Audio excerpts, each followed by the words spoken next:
And good evening and welcome to High School Sports Live TV on ABC 27.3. It is Susquehanna Township at Bishop McDevitt tonight. We're giving you a little bonus coverage here this evening with a junior varsity game. Gary Sutton, Todd McCall with you, Chad Edwards and the whole Invicta crew.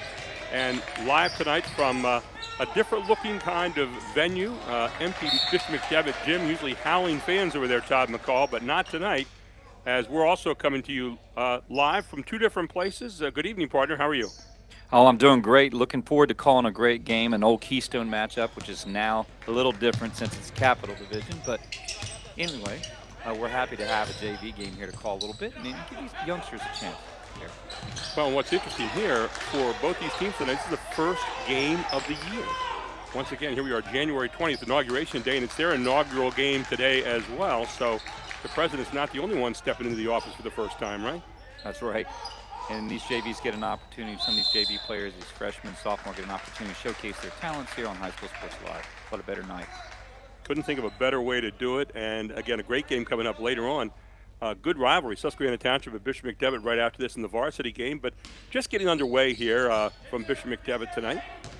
All kinds of new technology here as they'll inbound the ball. Be tracked down by Etienne Mundy. Kicks it off to Jasir Jones. Jasir Jones look like these are going to have the sophomore responsibility from the point guard position. You know you need a good one, JV or varsity. A guy controlling the floor a bit. Both these teams trying to get their under, starting out. Steal by Bishop McDevitt, and then quickly down to the other end. No call, no shot going in. Looks like Tyson Raleigh took it right to the bucket, and that's exactly what you want to see. It's 6'1" sophomore, very aggressive take to the bucket.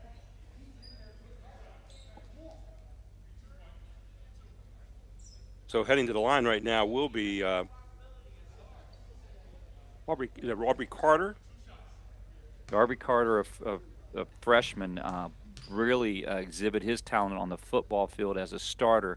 Size-wise, you can tell no shy of size. Look at the physicality of him. He's 6'1". He probably goes about 205. And he's only a freshman, Gary. I mean, wow. Think about that size already.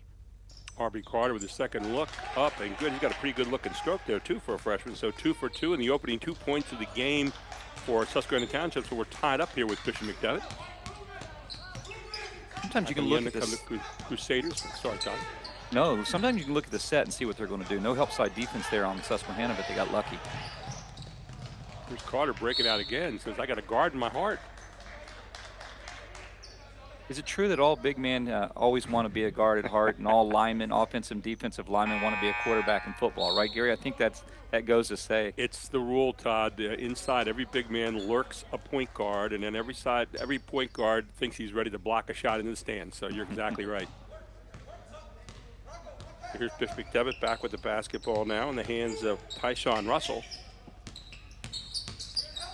Russell's a long arm, tall, very good athlete.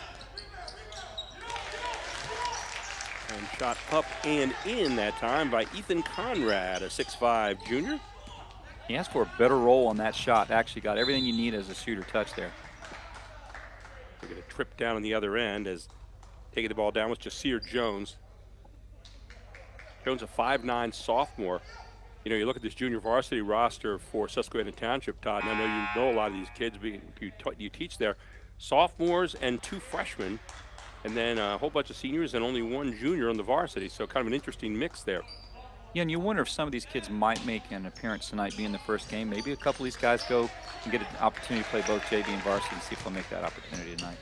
Steal on the inbound, good pass to the other end, and then a nice conversion. No, it's going to come off the iron, but following it up, good job getting inside, is going to be Noah Geyer with his first deuce of the night. Always like when the big men run the floor, Todd, and can put a stick back. Yeah, Geyer being a 6'5", big, strong junior. And there's a turnover, and then McDevitt gets the ball back underneath their basket. So Susquehanna will have to limit those turnovers here in the first quarter. Cam Diley with the inbounds, and then a foul again, getting the ball back in the hands of Ethan Conrad. I don't Got a know if you couple noticed. guys here, 2 6'5" guys with Conrad and also Geyer present quite a problem there on the inside for this JV team. They do. The size-wise, you can see it different already. They went box to box to get that ball in, just a simple box-to-box screen to get the ball 5 foot away. So Susquehanna's going to have to watch that if McDevitt goes to that. First shot is no good. He'll get a second chance here. 6-2 in the early going. Bishop McDevitt up by 4.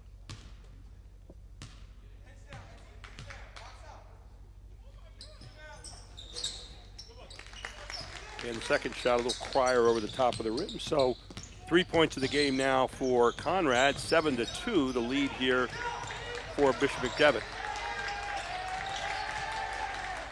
Playing on their home court tonight, but I'm not sure it really makes a lot of difference, Todd, except that you're kind of used to practicing there. You have the familiar confines. That and the rim. Good job getting back to the other end again off the turnover as Brandon Keith will score 2. You got to think it's time for a timeout, and it is. We'll take one as well.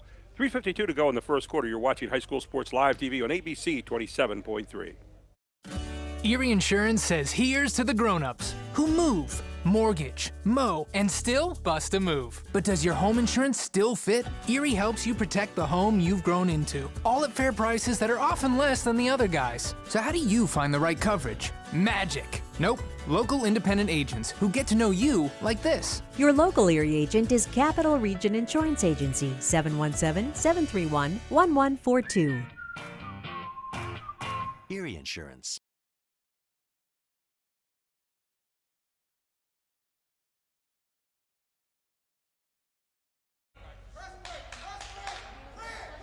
And welcome back. Bishop McDevitt High School here, home of the Crusaders. And it is 9-2 right out of the gate as Bishop McDevitt making some turnovers really count right now, Todd McCall. They are. They're actually bringing the full court pressure. They're getting a lot of it. Turnovers in their half court defense. That means they're playing good man-to-man, body-to-body on the play. Right now what they're doing is getting up the lanes. There's nowhere to really pass your ball to start the offense. So it looks to me like Susquehanna Township, Todd, is getting pushed out an extra foot or two that they don't want to be and really getting disjointed in terms of starting that offense at all. Exactly right. And head coach Joe Falcone is doing exactly what Coach Gaffney wants them to do, establish a good man-to-man defense in their half court. Downtown it goes. Long look that time off the hands of Jacoby Tate, but not going to happen. And then the stick back again. And again, it's going to be Ethan Conrad, who's got 5 points in the game so far. And Conrad, well, you got to like when your big guys run the floor. You and I talked about that the other day, Todd. Yeah, just they get up and down well, and they're kind of they're slash guard forwards, and they move on the floor. They look for open opportunities and open lanes, and that's one thing Coach Gaffey has established this whole staff is the running game. Run with a purpose. You know, it's one thing to have a running game, but you've got to have a purpose. So fill lanes, and big men have to run the floor well as well. Tyler Sedella into the game now and checking in for Noah Geyer, who's out. So one of those big 6'5" guys off the floor. Hey, I like what I'm seeing so far from Ethan Conrad. Gets on the floor after the ball, runs the court, follows shots. Yeah, aggressively defensive well. Does well on the look, gets on the glass. Right there, just on cue, as he does it again. Conrad now with 7 points here in the first quarter again. And comes up and gets a steal. Look at that, just always hustling, always around the ball. There he is again, another offensive rebound for a guy who's a one-man wrecking crew here in the first quarter for Bishop McDevitt. It's Ethan Conrad who will head back to the line now. Yeah, he has 7 points. I mean, it's not as much as just what he's doing offensively. It's what he's doing defensively, as you said, Gary. I mean, he's really aggressive. He is a 6'5" junior. Stroke here again from Conrad.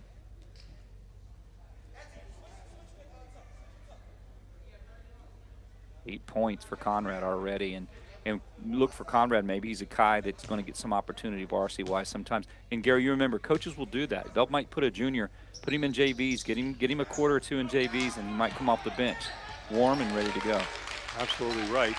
And then another stick back, and this time by Tyler Sedella, just got into the game. So the miss Conrad, but Sedella makes him pay, not getting blocked out on that one. Sedella, nice 6'2", long arm. Sophomore. Susquehanna Township really having a tough time handling the basketball here against this Crusader pressure. You can tell first game jitters, first game turnovers, looking like continuity is a bit of a problem too for this team. And you and I talked about it the other night in the game we saw with Cumberland Valley, of course. You know, these kids are learning in Mechanicsburg. They're learning right now in game settings where they might normally learn some of these things in practice. So you really have to kind of test it out. And in the case of Bishop McDevitt, they had no scrimmages and no preseason games. So this is, you know, and I think probably pretty much the same for Susquehanna Township. This is really the first time they've gotten on and seen another team.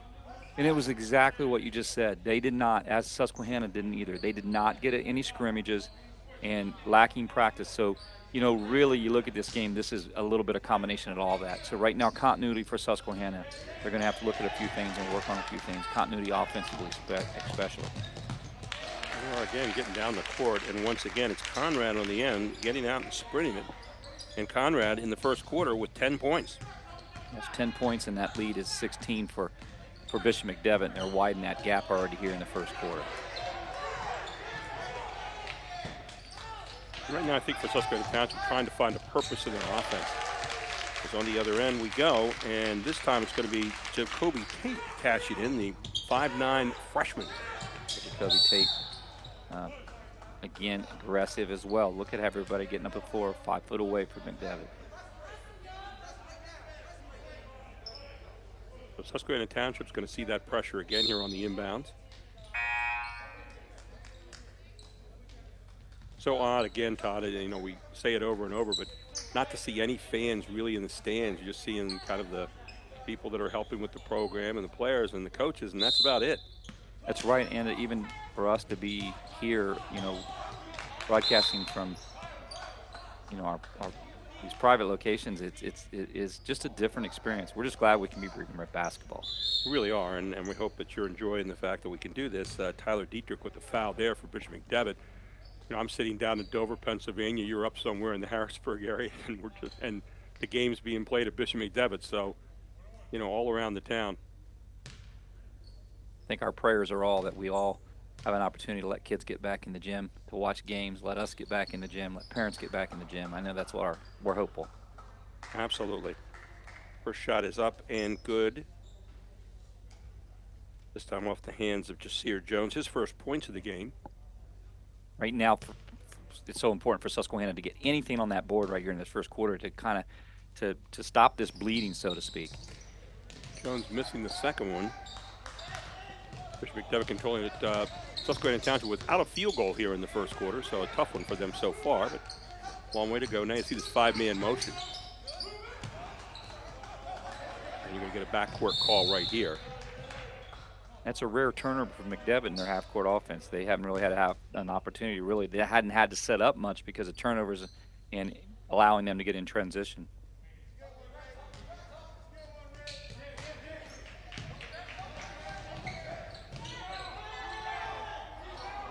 And the shot thrown up there, not going to go. Yeah, off the hands of Trent Chambers. Kind of desperate attempt at it. And there he is again on the glass. I'll tell you what, Mr. Conrad having himself quite a quarter. 12 points in the first quarter.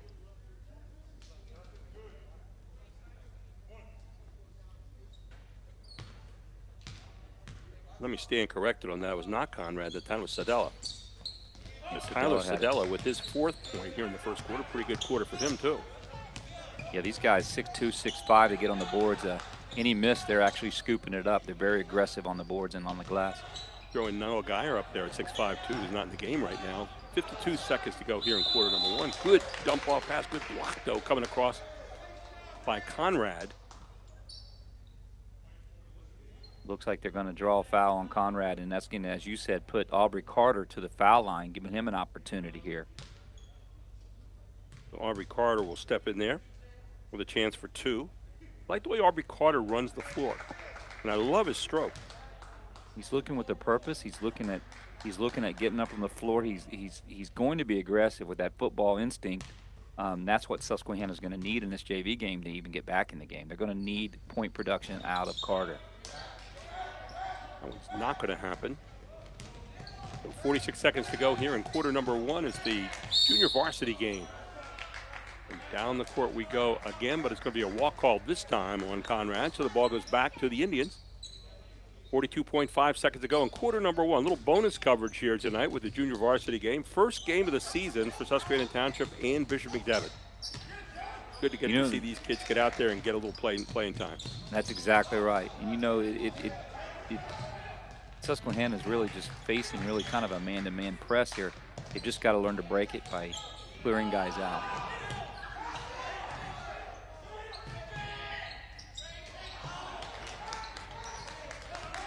Chambers will get another rebound. Now 15 seconds to go.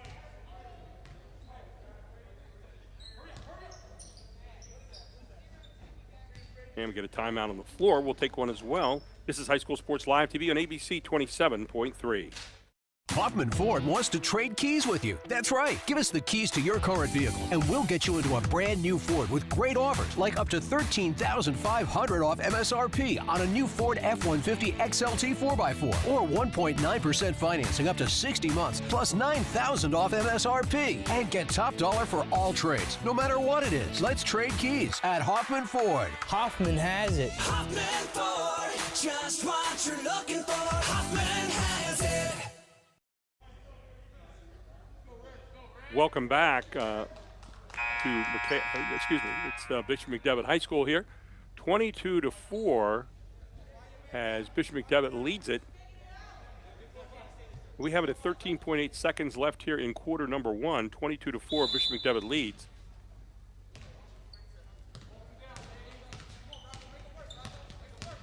Just with under 10 here, they're just going to try to get a last shot up off. Down to 6 and. They got the shot they wanted, and then they got the second shot they wanted, and that was the name of the quarter. Sedella with 2 more points. He sticks it back, 2.7 seconds to go. And Sedella was 6 points in the first quarter. To say the big guys are living off the glass would be the understatement of the year, Todd McCall. Exactly. When you get 10 points out of Conrad and 6 out of Sedella, 16, and look, 24 with a chance of 25 to put on the board in the first quarter. That's a lot of points in a JV game. And Sedella misses that one. And that will be the end of the first quarter, where it's 24-4. Bishop McDevitt blows out of the gate here on High School Sports Live TV on ABC 27.3. Back with quarter number 2 after this.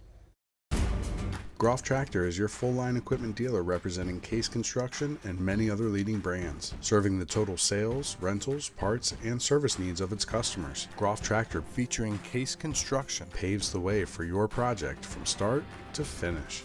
With 6 locations, Groff Tractor is always nearby your equipment needs. Groff Tractor also offers scheduled maintenance along with 24/7 emergency service.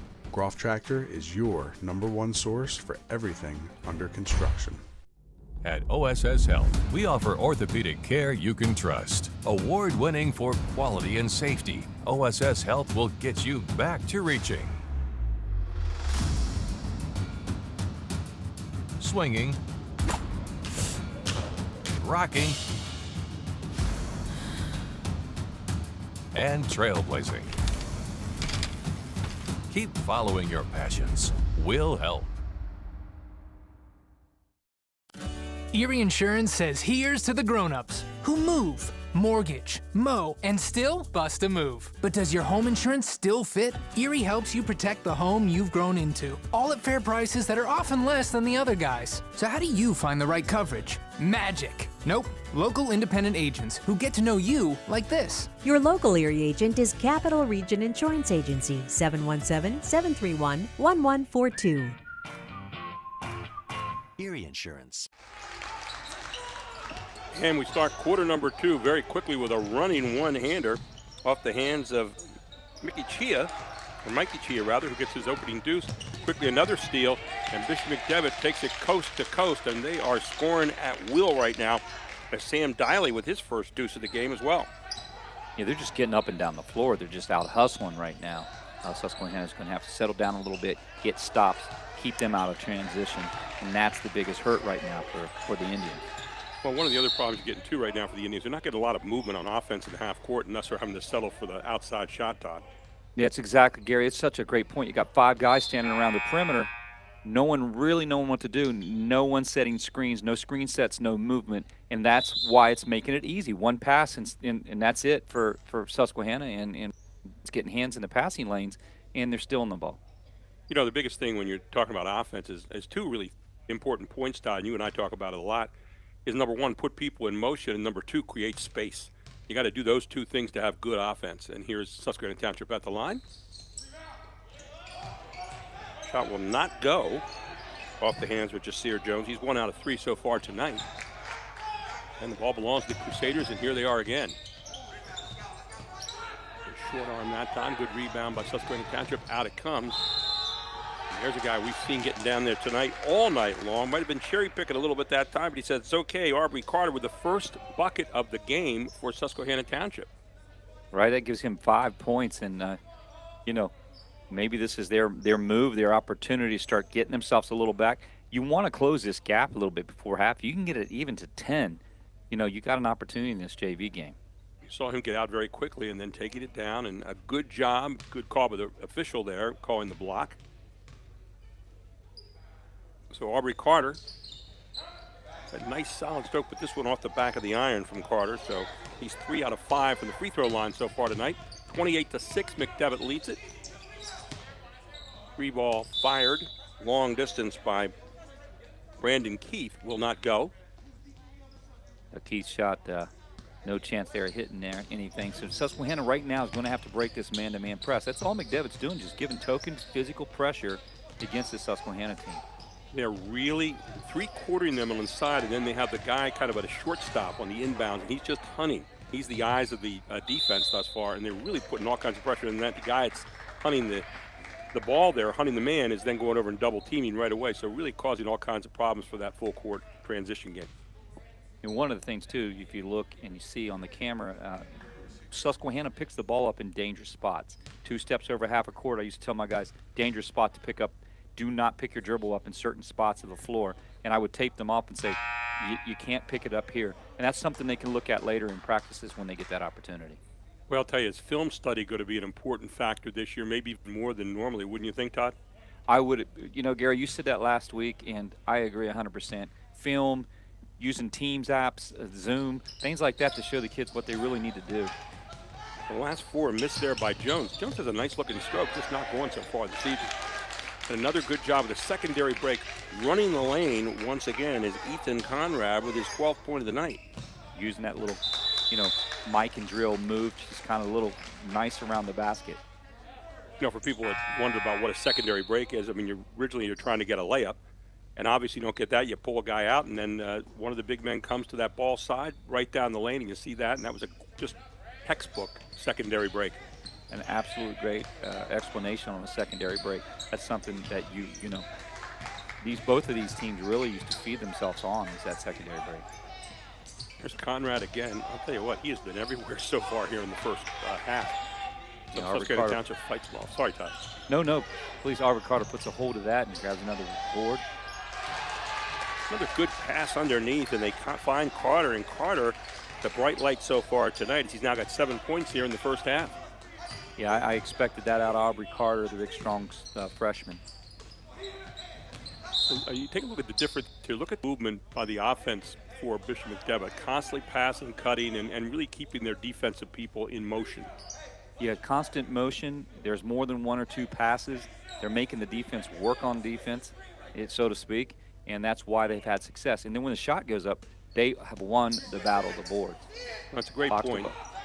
And, you know, it's a double-edged sword. It's another offensive play here inside, and it's going to be Sadella with 8 points in the game now. And check that, it was not Sadella, forgive me. New player into the game was Brady Burkholder, who's got his first 2. So a lot of people scoring in this game so far tonight. In fact, 7 people have scored here in the first half for Bishop McDevitt. They lead 32-8. But I was going to say that motion offense, when you watch it here, it creates a couple things. Number one, one-on-one opportunities. Number 2, cutters. There's your one-on-one opportunity. And the dump back, nice. And there's 4 points for this young man. And nice, easy bucket. Mikey Chiha with the nice layup. You know, Todd, the one thing, you know, you and I talked about this last week, that getting the proper spacing and that cutting just presents nightmares for a defense. And if you reverse the ball once or twice, you're going to get a lot of good shots during the basketball games. A timeout, a 4-8. Bishop McDevitt leads it on High School Sports Live TV on ABC 27.3.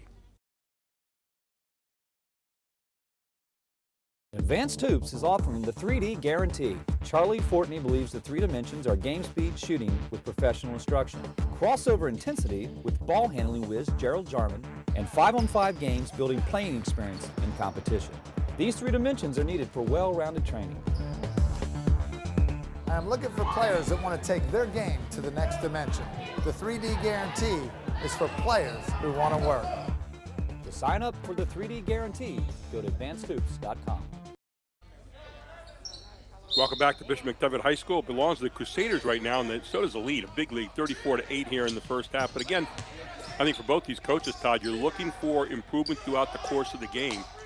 As Conrad gets another shot, and fighting him off there is that freshman we talked about so much tonight, Aubrey Carter. Aubrey Carter getting aggressive, and then look at that, another turnover. I mean, they're digit turnovers here in the first quarter, and now McDevitt moving towards the double-digit turnovers in the second quarter as well.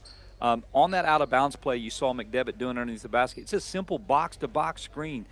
So one of those things is, bring an extra guy in there, bring a little help. The guys at the elbows aren't really even moving much for McDevitt, and they continue to get the ball in on easy dump-offs and 5 foot away on their out-of-bounds play. Maybe next time looking to go in zone, some mix-up for Susquehanna. Nice pick and roll here, and another good move to the basket by Sedella, who's now got 8 points in the game. But that box-to-box screen's working too, because Susquehanna Township are face guarding on that instead of 3-quartering, and so you can toss it right over their heads. They have more or less a lob play available every time. Exactly right. Another good look. Their big guy, wiry guy, it seems like they're everywhere. Brady Burkholder just in the game here in the second quarter. He's got 4 points. So it's 38-8 thus far. And another timeout is called on the side for Susquehanna Township. We'll take one as well. 38-8. This is High School Sports Live TV on ABC 27.3. I would say life does get expensive. We manage it well, but just with activities, it all adds up. But Giant makes our life so much easier. I don't mind paying for quality, but I feel like at Giant, I'm getting quality, and when I look at that bill, I feel like, okay, you know what? I think that's great. Yeah.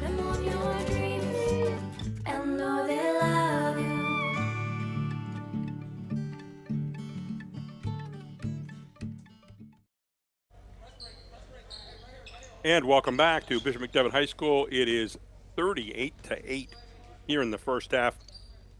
And for Susquehanna Township, as you're watching their team right now, and obviously playing pretty young here in the first half, learning how to value the possession is such an important part, and you learn that in practice during the course of the normal season, but this is anything but normal so far, Todd McCall. Yeah, it's just so many turnovers. They're simply getting, they're double screening an inbounder, or double defending an inbounder. They're only actually showing a little bit of token man-to-man, and Susquehanna's struggling getting the ball up. Brandon Keith with that last bucket. He has 4 points in the game now, 40-8 for Bishop McDevitt, as we'll stroll back to the other end, and the guy who's been doing a lot of the scoring, Aubrey Carter, will head to the line one more time. And I think one of the things as Aubrey Carter goes to the line, one of the things that Susquehanna needs is 2 guys at half court. They need either a tandem, they need to go dime, and they need to find some simpler ways to actually get screens set to get the ball in. They're struggling even getting the ball in. So Carter, now with 8 points in the game, get a chance to make it 9 right here. I want to give big number 20. His stroke at the foul line, even though he's 4 for 6, he's got the perfect rhythm and stroke at that foul line. So that's going to be helpful as he misses a jinx team, Gary. Now you put the announcer's hex on him, but there you see a guy standing down against the door, one of the assistant coaches, Stan Bielawa, who played at Mansfield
With about 40 seconds left to go, McDevitt 48-13, and the pressure has been constant by McDevitt, forcing turnovers in the half court. So we're back after a little technical difficulty. Happy to continue to be bringing this game to you. It's down to about 10 seconds here, and there's a timeout on the floor. McDevitt up 50, Susquehanna 13.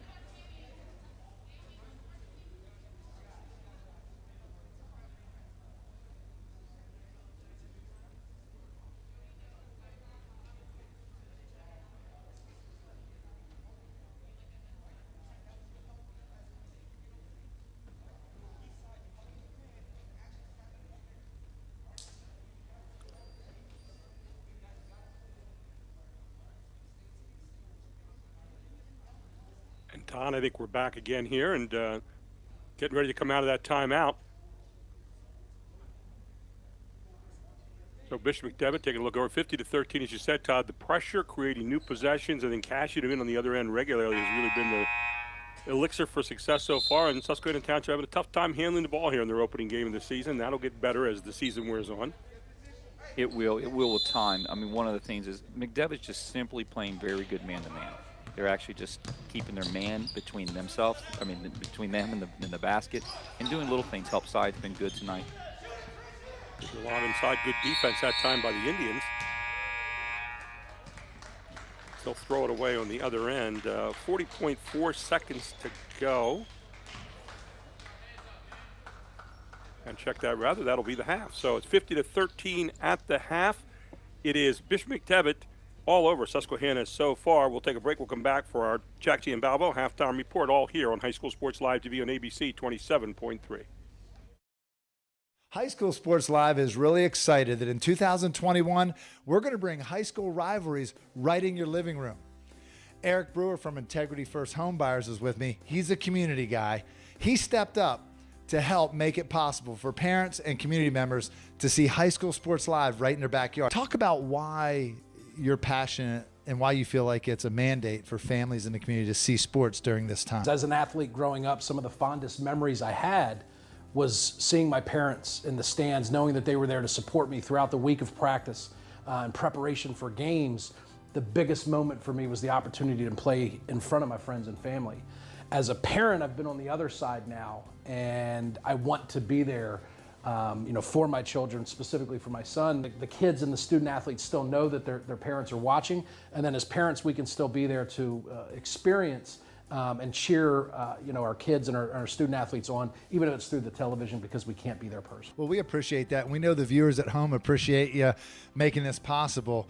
Integrity First Home Buyers is not just an overnight operation. You've been around for 15 years. Talk about we can buy your house, the cash, all the features. Talk about those. Thanks for asking, Charlie. I guess the biggest thing would be when we buy houses, we buy them all cash, as is. We allow people the freedom and flexibility to choose their settlement date, and then there's no fees or commissions. So we've been around for 15 plus years. We are a member, and we do have an A+ rating with the Better Business Bureau. Can you define quick settlement a little bit more? Because some people might need the flexibility of having a settlement happen a little later as compared to right away. Define that a little bit. So quick solutions allow flexibility with settlements is what I like to use when I describe it. Some people want to have the solution of having their house sold, but the settlement for them might be something that they want to schedule maybe a month, 2 months, or 3 months out in advance. So we always say we provide maximum flexibility to our sellers, which means we can make you an offer on your property and we can settle in as little as 7 days or as long as 7 months, whichever works best for you. I like the cash feature. However, my favorite is as is. I'm a guy that doesn't want to have to redo the roof or paint the house, and as is appeals to me. Talk to everyone about what as is really is. So let me tell you about as is. As is means you're selling the property in its current condition with no obligation to make any repairs. So a lot of times people will market and agree to sell their property as is, but you got home inspectors and appraisers and all of these people that come in and may require different repairs for the property in order to get it to settlement. When we buy it as is, there are absolutely no repairs. We'll buy it with a leaky roof, a failed furnace, a bad septic, literally anything that would go wrong with the house, we'll buy it just the way it sits. Well, we really appreciate your support. You go to ericbuysyourhouse.com and you're going to find out more information about how you can take advantage of a successful business that might be able to help your family in a time of need. The Jack Giambalvo family of dealerships. 9 great franchises in 4 locations. Buick GMC, Hyundai, Mazda, Stadler Dodge Chrysler Jeep Ram, Genesis of York, and Giambalvo Hyundai of Hanover. The Giambalvo family dealerships. Over 30 million in new and pre-owned inventory. With a reputation for quality service after the sale. Giambalvo is proud to serve your community. Find out why. The Jack Giambalvo family of dealerships. 4 great locations. Online at Giambalvo.com. Life does get expensive. But I feel like a giant. I'm getting quality. And when I look at that bill, I feel like, you know what? That's great. Yeah. Teach your children well.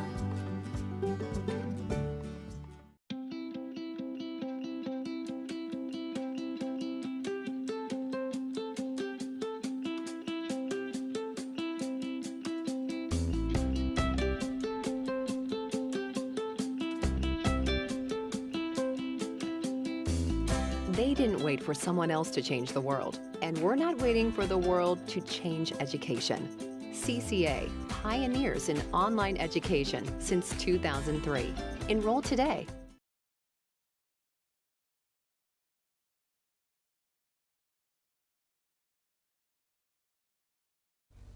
Welcome back. It's the Jack Giambalvo halftime report. You might not be able to see us just right now, but we're working on some things here, new technology, and a chance to talk a little bit of basketball with Todd McCall. And Todd, to say Bishop McDevitt's defense was in full gear would be the understatement of the year there in the first half.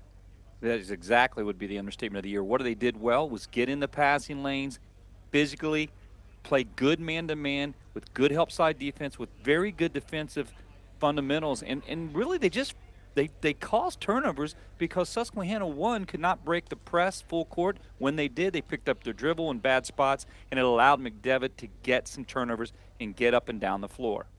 One of the things that really impressed me in the first half was not only the fact that they were causing new possessions with the turnovers, but they looked very mature and organized in finishing off on the other end. They seemed like they knew what they were doing. 50% of that whole equation is getting the new possession by the steal, but then the other half is putting it in, and they were converting probably at about an 80% rate there in the first half. Yeah, it one, high percentage shots. I mean, Ethan Conrad coming in with about 12 points. Sedella coming in with solid. I had him at 8 there in the first half. Mm-hmm. And then a lot of other guys getting touches and scoring. So, you've got 7 or 8 guys scoring in McDevitt. They played a lot of guys. And on the other end, Susquehanna, you just look like the lack of practice and lack of time on the court just kind of shows.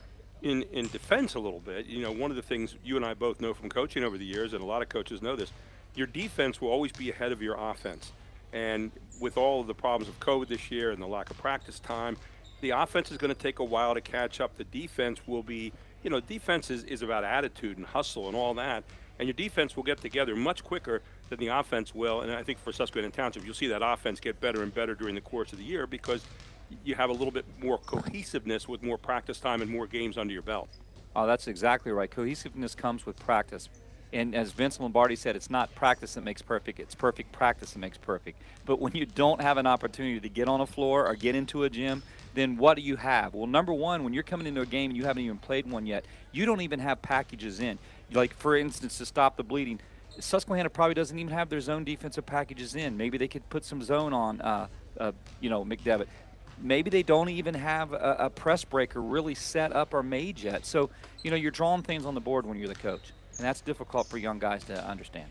And the other part about it, too, I think there were some highlights there in the first half for Susquehanna Township. Aubrey Carter, we talked a lot about him, had 8 points in the first half. The freshman running the court well, 6'1". He looks like he's a little bit bigger than 6'1", but he's got that football player build.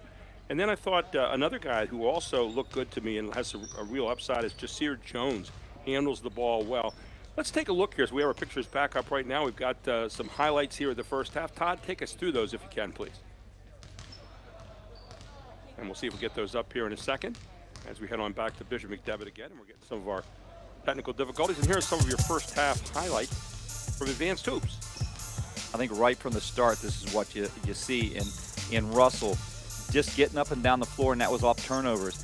movement on the offense out of McDevitt. That's what I first saw in their motion, and they went 5 foot away, and they go to the big guy, 6'5", Ethan Conrad, and Conrad was nice around the glass. And then when you're Susquehanna, you got to find ways to stop turning the ball over, because this leads to this right here, and that is easy layups for Tyshawn Russell. And one of the things they did there was to beat the press of Susquehanna Township by making them pay on the other end. And here they are again with another steal. This is like Pete and repeat the whole first half, as you see the finish off down there by Brandon Keith. And you know, one of the things Susquehanna's going to have to do is get rotation back, but you know, you got it right here. This is a fundamental thing that you have to have the eye of the tiger in, and that's if you have to box out.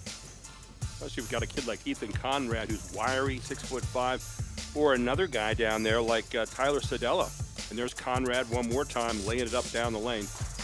Yeah, they made it look easy for the big guys, and it's 5 foot away, and then everybody getting in transition. As soon as the ball goes up, someone gets the rebound. You got 5 or 4 white shirts running up and down the floor, filling the lane, and then guys getting on the glass. And that's the difference in a 50-13 game, is one Susquehanna needs to break the pressure, and then got to get back on defense. There's a highlight there of the first half as LaRondo Tucker dumping it off to Aubrey Carter for the easy layup. And so we get ready to come back here and start the third quarter on High School Sports Live TV. Gary Sutton with you, Todd McCall, Chad Edwards, and the whole Invicta crew out there tonight at Bishop McDevitt as we get ready to start the second half. And what are you looking for? What do you talk about right now if you're Susquehanna Township here in the second half? Because, you know, you're down 50-13, but realistically, what are you saying to your team right now, Todd? I would be saying to my team right now, let's get some balance offensively. Let's get some movement. 4 or 5 passes. Let's not worry about the score. Let's find ways to get easy scores within our offense.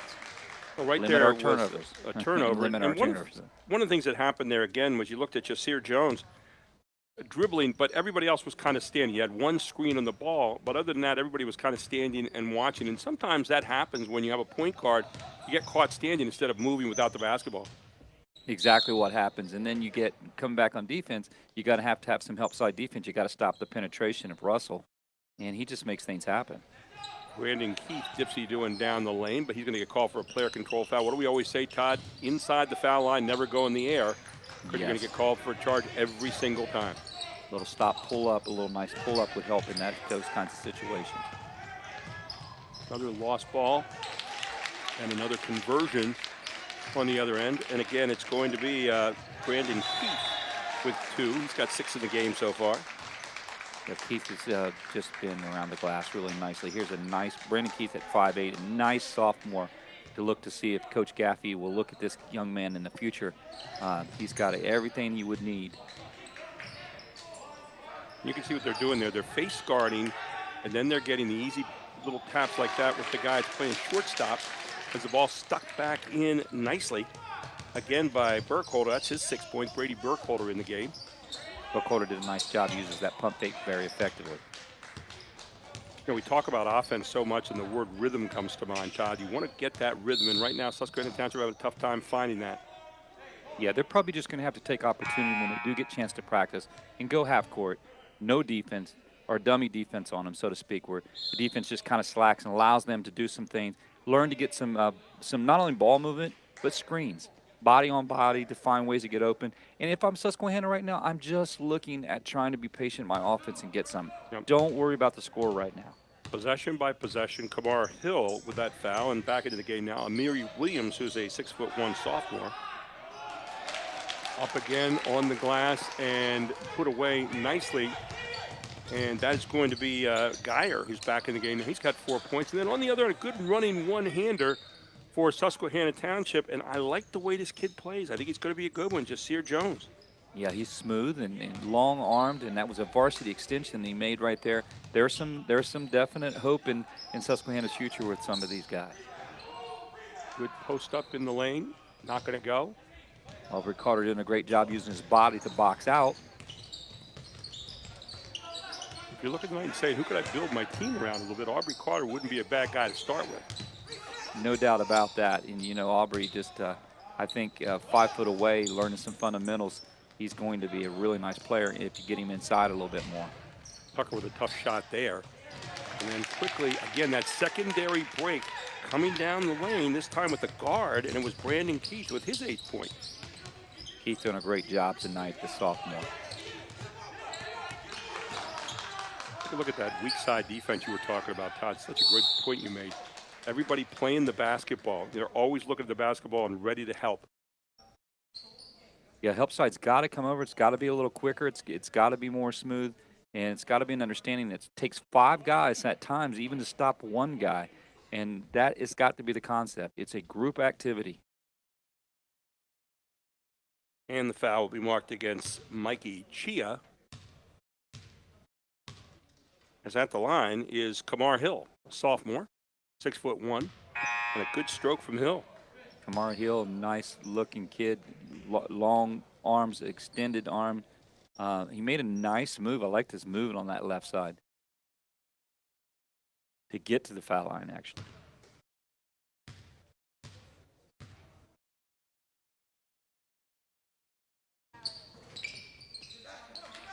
This one's going to be good also from Hill, as he's 2 for 2 from the line. His first 2 points of the night, up to 17 points now. So 58-17.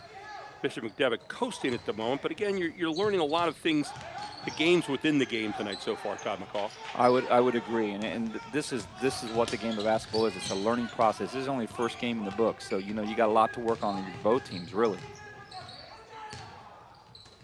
But McDevitt doing such a good job in their half-court defense, forcing turnovers. They had Conrad underneath early, and they missed him that time on the secondary break, and then finally got it to him late. Rico Scott entered the game, a freshman. I like to hustle already, Gary, as he's entered the game there. Susquehanna Township, again, trying to get some rhythm to that offense here in the second half. And again, as you mentioned many times, good pass there, baseline. Blocked away by Bishop McDevitt, and they'll have the basketball. Haven't had to see them run their half-court offense all that much. No, and when they do get good motion. There's a nice steal, Lorando Tucker sliding down in the lane defensively.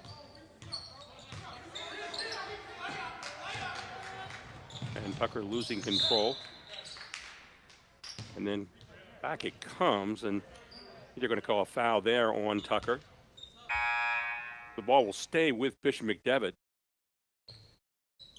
Clock is running right now because of the large lead. Into the game comes Trent Chambers, a 5'9" sophomore for the Indians. They get the basketball back with Amir Williams handling it.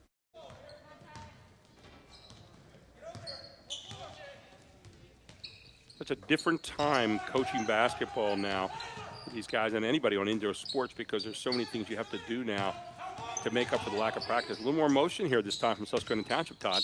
Yeah, and when you do that, look at that. You get the defense to have to move, and the defense fouls you because, you know what, Jazir Jones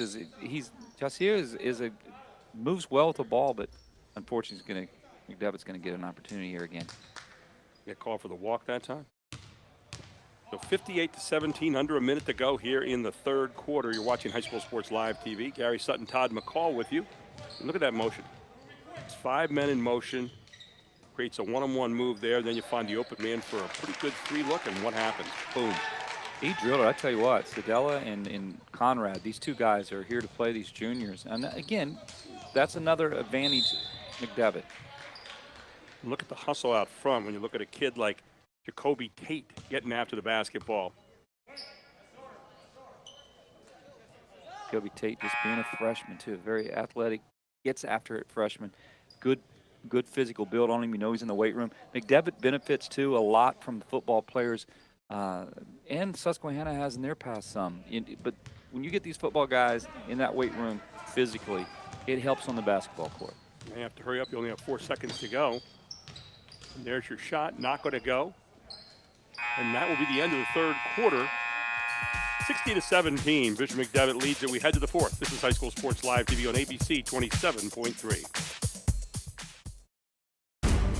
Groff Tractor is your full-line equipment dealer representing Case Construction and many other leading brands, serving the total sales, rentals, parts, and service needs of its customers. Groff Tractor, featuring Case Construction, paves the way for your project from start to finish. With 6 locations, Groff Tractor is always nearby your equipment needs. Groff Tractor also offers scheduled maintenance along with 24/7 emergency service. Groff Tractor is your #1 source for everything under construction. Erie Insurance says here's to the grown-ups who move. mortgage, mow, and still bust a move. But does your home insurance still fit? Erie helps you protect the home you've grown into, all at fair prices that are often less than the other guys. So how do you find the right coverage? Magic. Nope. Local independent agents who get to know you like this. Your local Erie agent is Capital Region Insurance Agency, 717-731-1142. Erie Insurance. The Jet Giambalvo family of dealerships. 9 great franchises in 4 locations. Buick GMC, Hyundai, Mazda, Stadler Dodge Chrysler Jeep Ram, Genesis of York, and Giambalvo Hyundai of Hanover. The Giambalvo family dealerships. Over 30 million in new and pre-owned inventory. With a reputation for quality service after the sale. Giambalvo is proud to serve your community. Find out why. The Jack Giambalvo family of dealerships. 4 great locations. Online at Giambalvo.com. And welcome back. The fourth quarter just starting here with Susquehanna Township with the ball, 16-17. Bishop McDevitt leads it. Jasir Jones going for the layup. And another great play coming across, and this time the defensive con for Ethan Conrad. Gary Sutton, Todd McCall with you. And Todd, do you say tonight, forget the score. Possession by possession, let's take a look at what we're doing well, what we're not doing well. Obviously for Bishop McDevitt, defense is firing on all cylinders. They're getting a lot of good conversion buckets. But for Susquehanna Township, you start to say possession by possession, right? Yeah, you have to. You just have to find the positives that you can talk about in practice or even from a timeout. Like, hey, look, we got more on our offense because we settled down. Now, this was a good move out of Jones. But then you've got a great defensive effort out of Conrad and Sedella and their big arms as they get to the – I mean, they can cover ground. And with Sedella coming across there, as the first shot is up and good, but the second shot missing by Jasir Jones. Here's that 5-man spread, and again, they like to drive about the second pass every time. You see they're constantly looking for the one-on-one drive or the backdoor move. Guys move without the basketball all the time. And then you get a nice little dump inside there going along the baseline. Yeah, they do the little things. They look for each other well. That is just an instrument of Coach Gaffey from top all the way down. His coaching staff is on one accord, and that is to get the kids to move well with the ball and without the ball. Basketball is movement, whether you have it or don't have it. There was a time back in probably the 70s and 80s where, you know, people would be moving without the basketball and just pass and cut, it would lead to a score. But in today's game, you get the pass and cut and then the isolation one-on-one. So it's a pass, cut, and then the attack with the basketball, and it's a great combination when you find that balance, Todd. It really is, and you know, you teach kids this and, you know, break down the sides of the floor, but movement is one of your huge keys. Defense, it's easy for a defense, but they don't have to go anywhere. Well, and with the development of the 3, too, over the years, you know, with that attack with the dribble, you now open other things up, especially coming from weak side to strong side, where you can kick it opposite and have those nice in-rhythm three-point shots. That's exactly right. You never get that off a straight motion offense all the time. So now the penetrating dribble has become a big part of the game with the three-pointer. And Bishop McDevitt, you can see the beginnings of that tonight, that they're really working hard on that in their half-court offense. Yeah, and their half-court offense is set up so much well as well. Their transition game set up like that. Turnovers is what's granting them quick opportunities. On the court, missing the left-hand layup, and now scrum on the floor for a moment. Bishop McDevitt covers it. They'll keep the possession. Kobe Tate with the basketball. Again, good movement. Here they are in that motion. Now see that there again, there's the attack that we talked about, because you have everybody else in motion being occupied, and then you get the easy drive down the lane by Sedella, who's turned into a monster here tonight with 12 points. Because it's 3-4 passes at the top of the key, movement. I mean, you watch Sedella and Conrad, they're like bookends. The two of them look very much the same in the way they move, very wiry. 3 inches taller is Conrad, but they both are very, very smooth players. Right, and they play the same way, same style of game. Yeah. Long arm, they attack the glass very well. Look for maybe those guys maybe get a little varsity time. I don't know. Then you have a Noah Geyer up there, 6'5", more of a kind of a, not so much a battering ram, but just a guy who's going to get inside there around the block. He's at 230, so you're talking about 2 wiry guys and then a bigger guy there, and man, nice combination. Yeah, Noah Geyer, a football player, has done a lot on the football field for McDevitt. You called his name numerous times in the past on Friday nights. If you're Mike Gaffey and you're looking down at your JV squad tonight, you're feeling pretty good about things. no doubt about it. You've got a lot of future here. Maybe a little too much done that time by Sadala. I like the steal by DeSanto. Rocco DeSanto, a great kid, a 5'9" freshman. And he looks up the floor and he sees Aubrey Carter, who's Susquehanna's leading scorer here tonight, Gary. You can see some good things here from the Indians. They're going to get better. That, like I said, that right now the offense dragging behind the defense, but they're a team that's going to get better and better. You know, in Gary Martin's program, that's always going to happen during the course of the year. Kids mature. Mm-hmm. I think takeaways tonight is more continuity and work on their offensive end, like a principle in their offensive set. Like, are they motion? Are they going flex looks? They need a principle. I haven't seen that principle yet. The other is just a simple press breaker, kind of working on a simple press breaker to break even a man-to-man press. This will help them when they get that opportunity to meet in the gym together. And add to that the idea that you have to have purpose in your dribble, purpose as to where you're taking the basketball and what you want to try to do. And I think, having a concept, like you said, there, a principle that you're after. What do we want to get done in the half court? What do we want to get done if we get stopped in a transition game? Those are the things that right now Bishop McDevitt's a little bit ahead of them, obviously, on what they're doing, knowing when to pull out, knowing when to go to the half court game. That's something that Susquehanna Township will have to really work on during the course of this year. That's exactly right. 63-18. Don't forget we have a varsity game coming up after this. Again, the first game for both the varsity teams as well. It's good, constant motion. Look at the movement. Curl cuts after a pass. Leaps for that every time. And then what do you get? You get a one-on-one move, nobody around to help, and the easy lay-in off the hands of Rico Scott.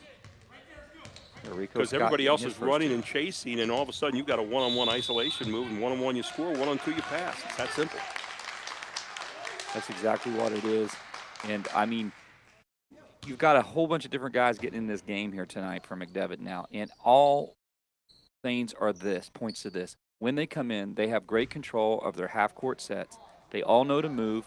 They cut 3 to 4 passes, gives them an opportunity for easy layups.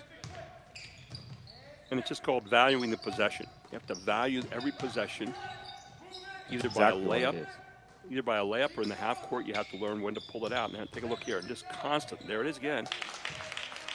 Got a little on that one, a Hail Mary, but getting it up on the glass once again is Rico Scott. He got caught between pass and shot that time, Todd. He did. I mean, he's made 2 nice moves. He sees the opportunity, but that middle looks just like a huge hole was opened up after a couple passes and cuts. You see, right now you're using the dribble, but you're not really going anywhere. And it's going to be the key to take that dribble and make it be a. I always said, don't flatline dribble. You can't go left or right. You got to go, to the basket. If you're going to take a dribble, take it somewhere with authority. That makes the defense have to play you. Watch purpose in the offense. Where do you want to go with it? Again, it was overplayed. You need to back there. And then the layup on the other end by Bishop McDevitt. How about Scott getting a quick 6 points here in the fourth quarter? Says, hey, coach, I can play. Come on. Yeah, Scott's only a freshman as well. 175 pounds, a 5'9", good solid frame. A little bit more motion now. You see a little bit more of a concept that we were talking about. And then a good pass underneath. And drawing the foul will be Aubrey Carter. So a good job that time with the screen, cut off the screen, and then a good pass underneath to Carter. And Carter's going to go back to the line. He's been there a lot tonight so far. Yes, he has. And you know what, Gary? You were exactly right. That was the best possession I think I saw tonight out of Susquehanna. There was movement. There was more than 3 passes. And it allowed Carter to be 5 foot away. That's a high percentage. That's what basketball is. It comes down to simply where your shot selection comes out of your offense. 5 foot away, then you know good things are going to happen. Carter's missed 5 of his last 6. Let's see if he knocks this one down. Oh, tough one so far, but he's got a pretty good stroke. We saw it early in the game. Good for the 3, will not go. You want to see one of those drop for Amir Williams or some of these guys out here. Just there you go. How's that go? At first you don't succeed, try again. Right, he got another good look at it. Came off, great rotation. He was square in his shoulders. That was a good-looking shot. That's the first 3 of the night so far. 4th field goal tonight, as that'll be it. 69-21. Bishop McDevitt wins it handily, and game number 1 is in the books. We'll take a break. We'll come back with our post-game show right after this. This is High School Sports Live TV on ABC 27.3. I would say life does get expensive. We manage it well, but, just with activities, it all adds up. But Giant makes our life so much easier. I don't mind paying for quality, but I feel like at Giant, I'm getting quality, and when I look at that bill, I feel like, okay, you know what? I think that's great. Yeah.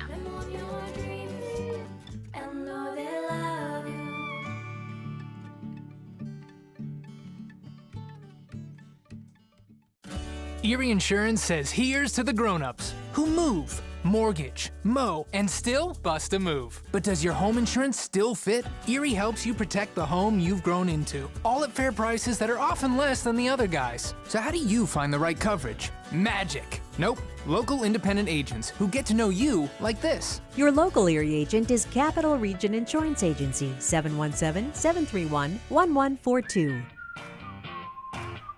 Erie Insurance. Hoffman Ford wants to trade keys with you. That's right. Give us the keys to your current vehicle, and we'll get you into a brand new Ford with great offers, like up to $13,500 off MSRP on a new Ford F-150 XLT 4x4, or 1.9% financing up to 60 months, plus $9,000 off MSRP. And get top dollar for all trades, no matter what it is. Let's trade keys at Hoffman Ford. Hoffman has it. Hoffman Ford, just what you're looking for. Hoffman has it.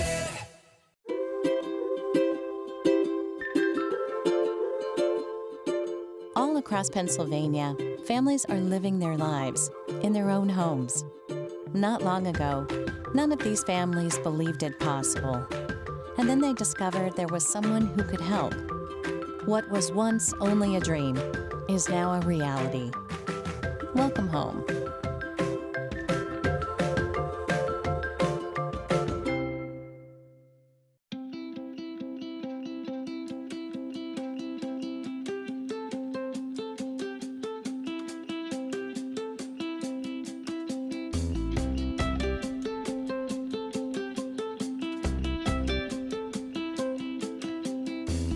They didn't wait for someone else to change the world, and we're not waiting for the world to change education.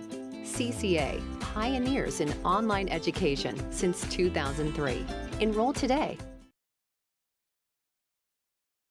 Welcome back to our Giants Foods post-game report, and we are ready to check out, well, first of all, the final score here tonight was 69-21 as Bishop McDevitt all over Susquehanna Township. And that score that we have there will be up for another game. But, when you look tonight at this game, Todd, it really was a matter of opening game of the season, anything could go, and we saw a mature-looking Bishop McDevitt team, particularly in the defensive end and offensive end as well, just kind of having their way with Susquehanna Township. Yeah, they did. What they did is they got into passing lanes. They put full court pressure, just hard man-to-man. They kind of doubled the ball coming in and forced so many turnovers, which really gave Susquehanna a problem. And then when Susquehanna did, maybe fourth quarter, get into a little bit of rhythm, they got in that rhythm, Gary, because they got motion in their offense. One of the guys that ran the floor well tonight for Susquehanna Township was Arby Carter. He ended up with 9 points, led all scorers for them. Jasir Jones with 3 points, or 4 points rather, but some pretty good handoffs. But when we look tonight at our Capital Region Insurance Agency play of the game, let's see what we have up here and what Chad Edwards has for us this evening.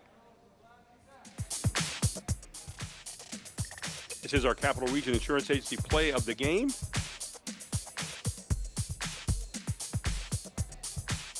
And saw a lot of this all night long. It was an example of getting, look at this, just getting your hand in the passing lane. It's just a step up and get a hand in the passing lane. And right away, 33, Rico Scott comes in, gets 6 points in the fourth quarter, and it was a lot due to the fact that he was aggressive defensively. There's two great attitudes in the ball. Like, one, if you play the ball, you say, my guy can't score unless he goes through me. And if you're playing off the ball, you say, my guy can't score if he can't get the ball. Well, Rico Scott, obviously, in that situation was saying, my guy's not getting the ball, which then says you have to backdoor it. If you get caught standing, well, it's going to be a long night, and that's what happened tonight.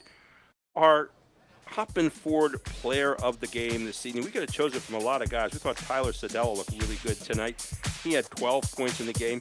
But this guy started out early and hot. He was Ethan Conrad. He ended up with 15 points tonight. And take a look at what he did. He was all over the glass. Exactly. It was around the glass. He got a nice little dish off there, a little dump off from one of his teammates, but this is what he did the most. He got inside position, got on the glass, and then he used his little mic and drill, squared it off, and he played well around the glass. He did some things defensively and ran the floor like an old LA Laker. And, you know, his eyes are up all the time. Those headlights are always on, and you just love the way he plays. And he plays with a lot of energy. You saw him there pointing to his teammate when he got a nice pass. So, you know, good team attitude for Bishop McDevitt tonight. They got to feel pretty good about their opening game. JV-wise, for Susquehanna Township, you know what you're going to have to work on as you get ready to move forward in this kind of weirdest of all seasons ever. Again, your final score tonight, 69-21. We thank you so much for joining us here this evening. Thank you to Chad Edwards and the Invicta crew, Charlie Fortney, also Jim Gallagher tonight, keeping stats, and, of course, Todd McCall, my partner. I'm Gary Sutton. We're getting ready for the varsity game next. It was 69-21 in the JVs tonight. Next up, Susquehanna Township at Bishop McDevitt, all here on High School Sports Live TV. It's ABC 27.3.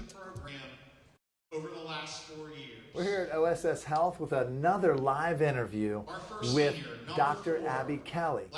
She has a special program she developed here at OSS Health. It's unique to South Central Pennsylvania and beyond. She's going to talk about it. It's a female-focused program. So I developed the program specifically for female athletes, and the goal is to treat them as a whole. So not only prevent, treat, or manage their orthopedic injuries, but also treat their medical conditions, any psychological conditions that they're suffering from, or nutritional deficiencies. So it's those types of things that are also really important for the female athlete to excel in sport. I want to ask you this. High school student athletes, there's a lot of females watching, a lot of girls athletes out there watching High School Sports Live. We hope so. Out of the menu you listed, what is the common reason why these female athletes at the high school level maybe need to come to this program? What are you seeing? I think one of the number one things definitely is injury prevention. There are some orthopedic injuries that are really common among the female athletes, so we have athletic trainers that are heavily involved in injury prevention and some different types of programs that the female athlete can participate in. We also have strength and conditioning coaches on a referral basis that I can recommend for female athletes. One of the other big components of the program is nutrition. So oftentimes these athletes are not actually eating enough calories to account for what they're expending without knowing it. So really, the program is to provide education, sometimes just simply some education on sports nutrition, sports psychology, like performance anxiety, those types of things, and also prevention of injury. Having 3 daughters of my own, this is a great program. My big question is, how can a mom or a dad or a coach recommend their daughter and refer their daughter to your program? How can they get in this program? Yeah, so it's very easy to get plugged in with me here at OSS Health. I see patients in the Powder Mill location in York and also in the Mechanicsburg location. Our website has services listed, and under services is the female athlete program, so you can schedule an appointment with me through our website, or you can call our main number at 717-848-4800 and get scheduled with me in one of the 2 offices that I see patients in. Dr. Abby Kelly, the focus on female athletes, this is unique.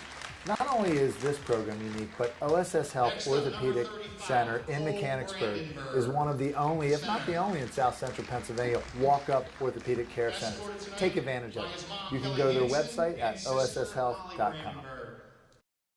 Cole is also a member of the Crusader football team, which started at offensive tackle this season, STEM club, and philosophy club. His favorite basketball memory here is the New York Holiday Tournament.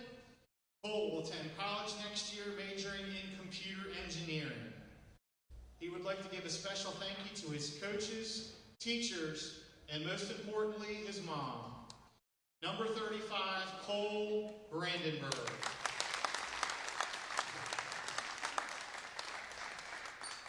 We also would like to acknowledge our senior cheerleaders. If you could wave when your name is announced. Ava Smith, Liliana Cruz, Samantha Pekatowski, Ava Lamel, and Annie Ty. Once again, thank you to all of our seniors, and good luck to all of you during this winter sports season. How about one more round of applause for our class of 2021 graduating senior basketball team members. Thank you.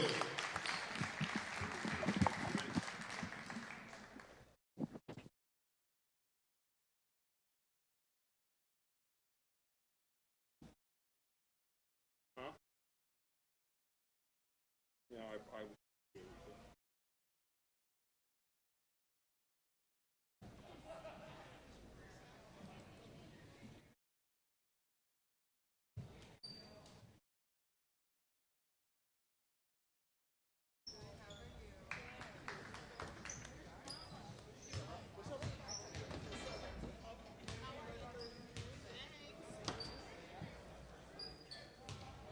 All fans attending this event tonight are asked to wear a mask at all times. Please use social distancing and the hand sanitizer provided in the school. Masks that cover the nose and mouth and social distancing must be adhered to at all times. Bishop McDevitt Athletics thanks you very much for your respect and understanding.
Friendly reminder, due to COVID-19 protocol,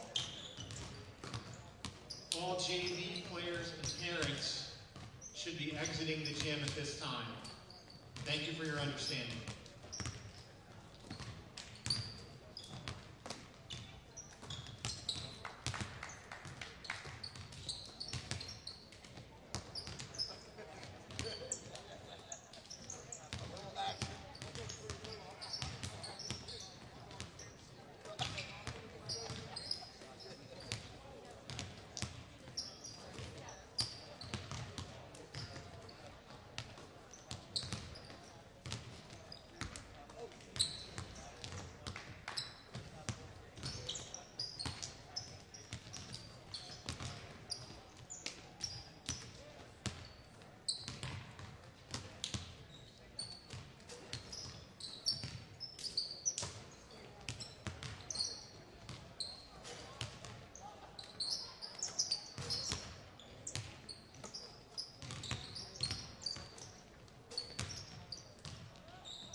Yes. Back him up again.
like that.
Got it.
Got it.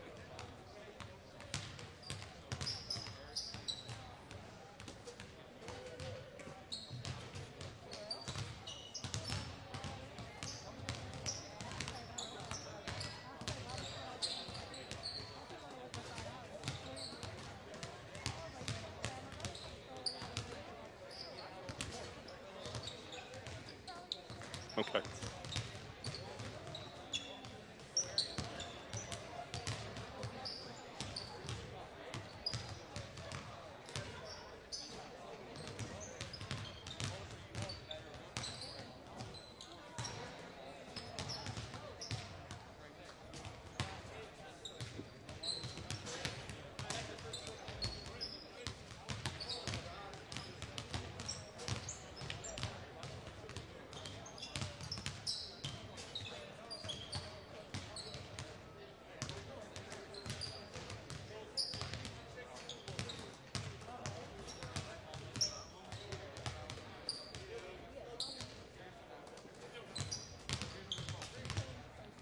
Got it. Right there.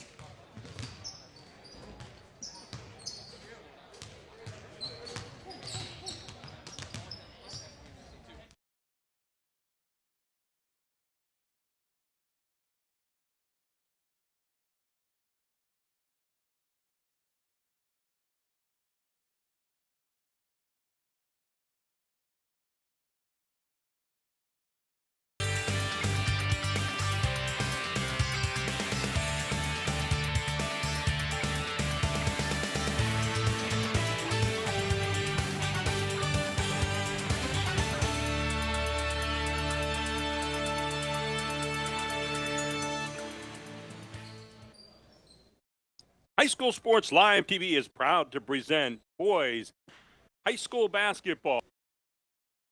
I'm Gary Sutton. Alongside Todd McCall tonight, we come to you from Bishop McDevitt High School, where Susquehanna Township invades Bishop McDevitt, and it's the opening game for both these teams to start this season. Tonight's live broadcast is made possible by our key sponsor, the Pennsylvania Housing Finance Agency, and a special community set of sponsors from Hoffman Ford to Giant Foods, Jack Giambalvo, OSS Health, Advanced Hoops, Commonwealth Charter Academy, and the newcomer to the program tonight, Integrity First Home Buyers.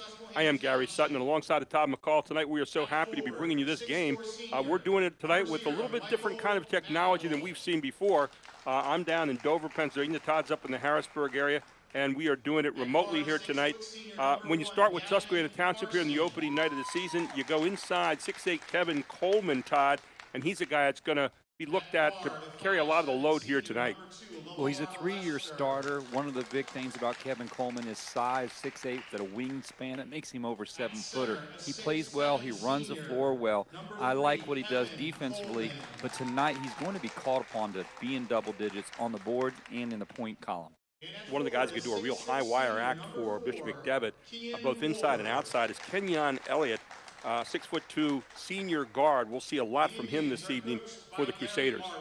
Yeah, Kenyon Elliott has been a guy that Coach Gaffey and his staff has looked to pick up scoring. He's very athletic. We saw a lot of that last year. Now, McDevitt comes in this game having lost a lot of graduation, but Kenyon Elliott's going to have to, he and Leek Powell and guys like that are going to have to step up. But look for Elliott tonight to be a key. You know, it's an early season game here. Neither team has had a scrimmage or a game so far, so it's really weird. We're talking January 20th. It's inauguration day, so it's the inaugural game for both these teams for the season. So what are you looking for tonight? What are the keys to the contest, first of all, for Susquehanna Township, Todd? Well, I think for Susquehanna, they're going to have to limit McDevitt's transition game.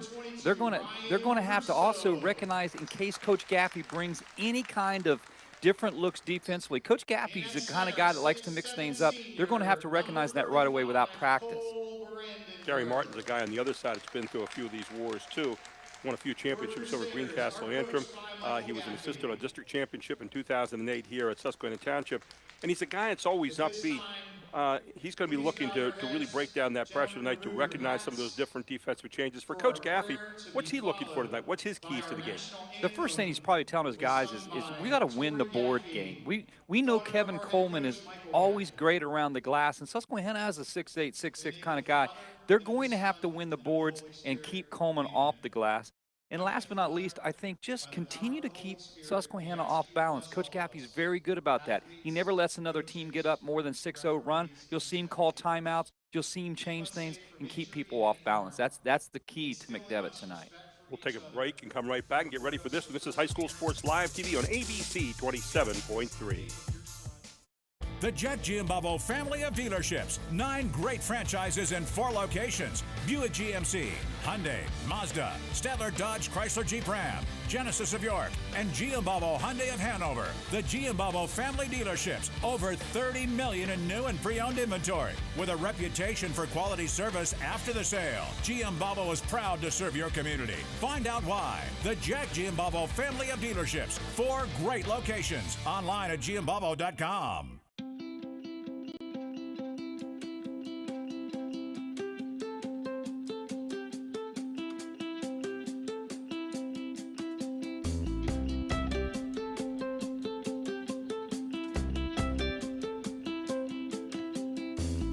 They didn't wait for someone else to change the world, and we're not waiting for the world to change education.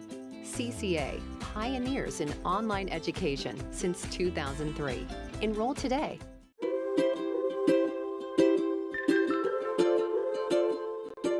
All across Pennsylvania, families are living their lives in their own homes. Not long ago, none of these families believed it possible. And then they discovered there was someone who could help. What was once only a dream is now a reality. Welcome home.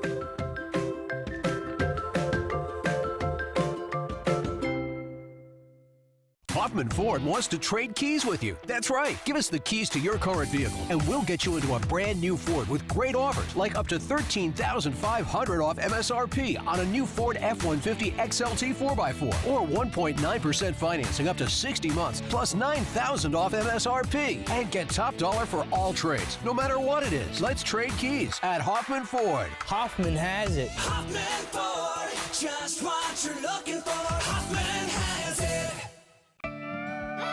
I would say life does get expensive.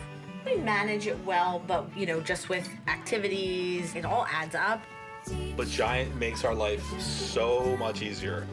I don't mind paying for quality, but I feel like at Giant, I'm getting quality, and when I look at that bill, I feel like, okay, you know what? I think that's great. Yeah.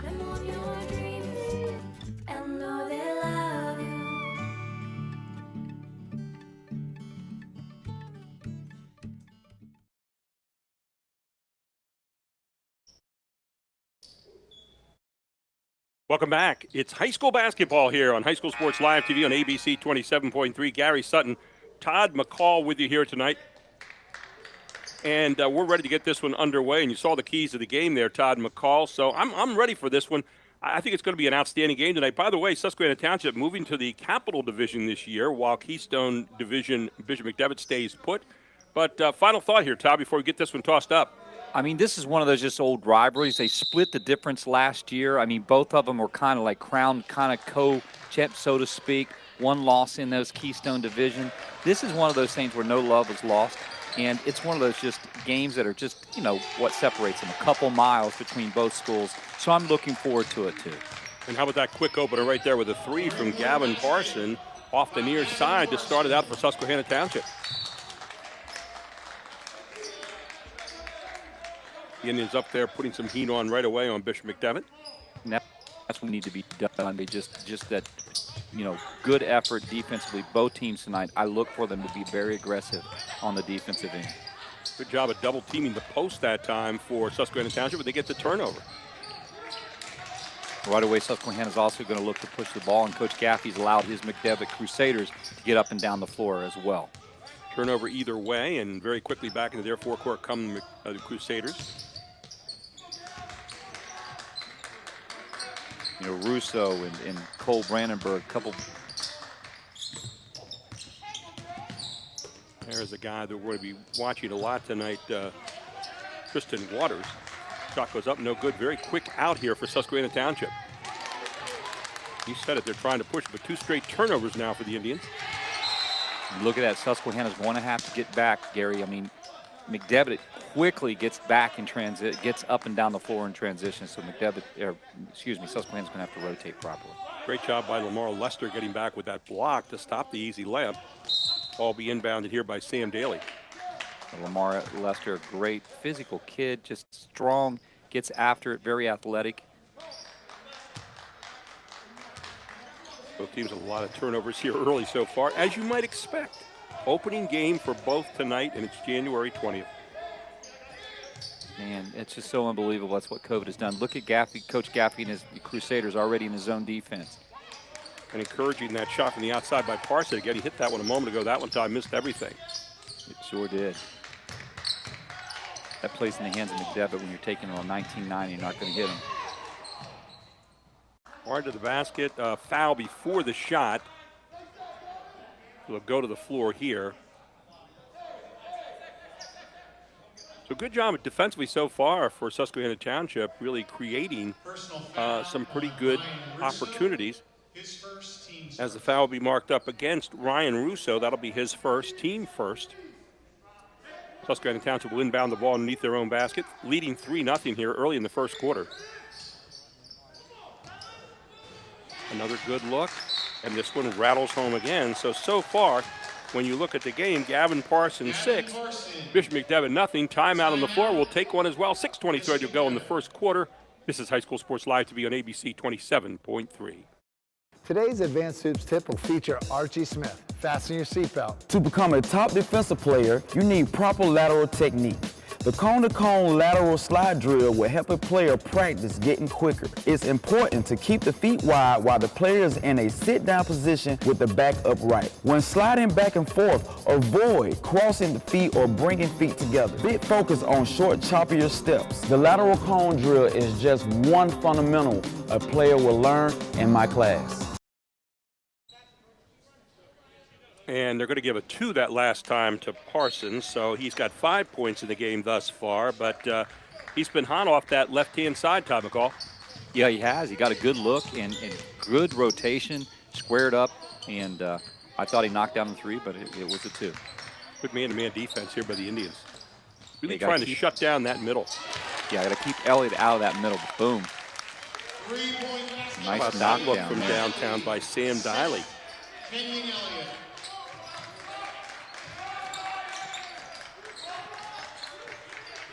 And Diley with the first 3 of the game for Bishop McDevitt.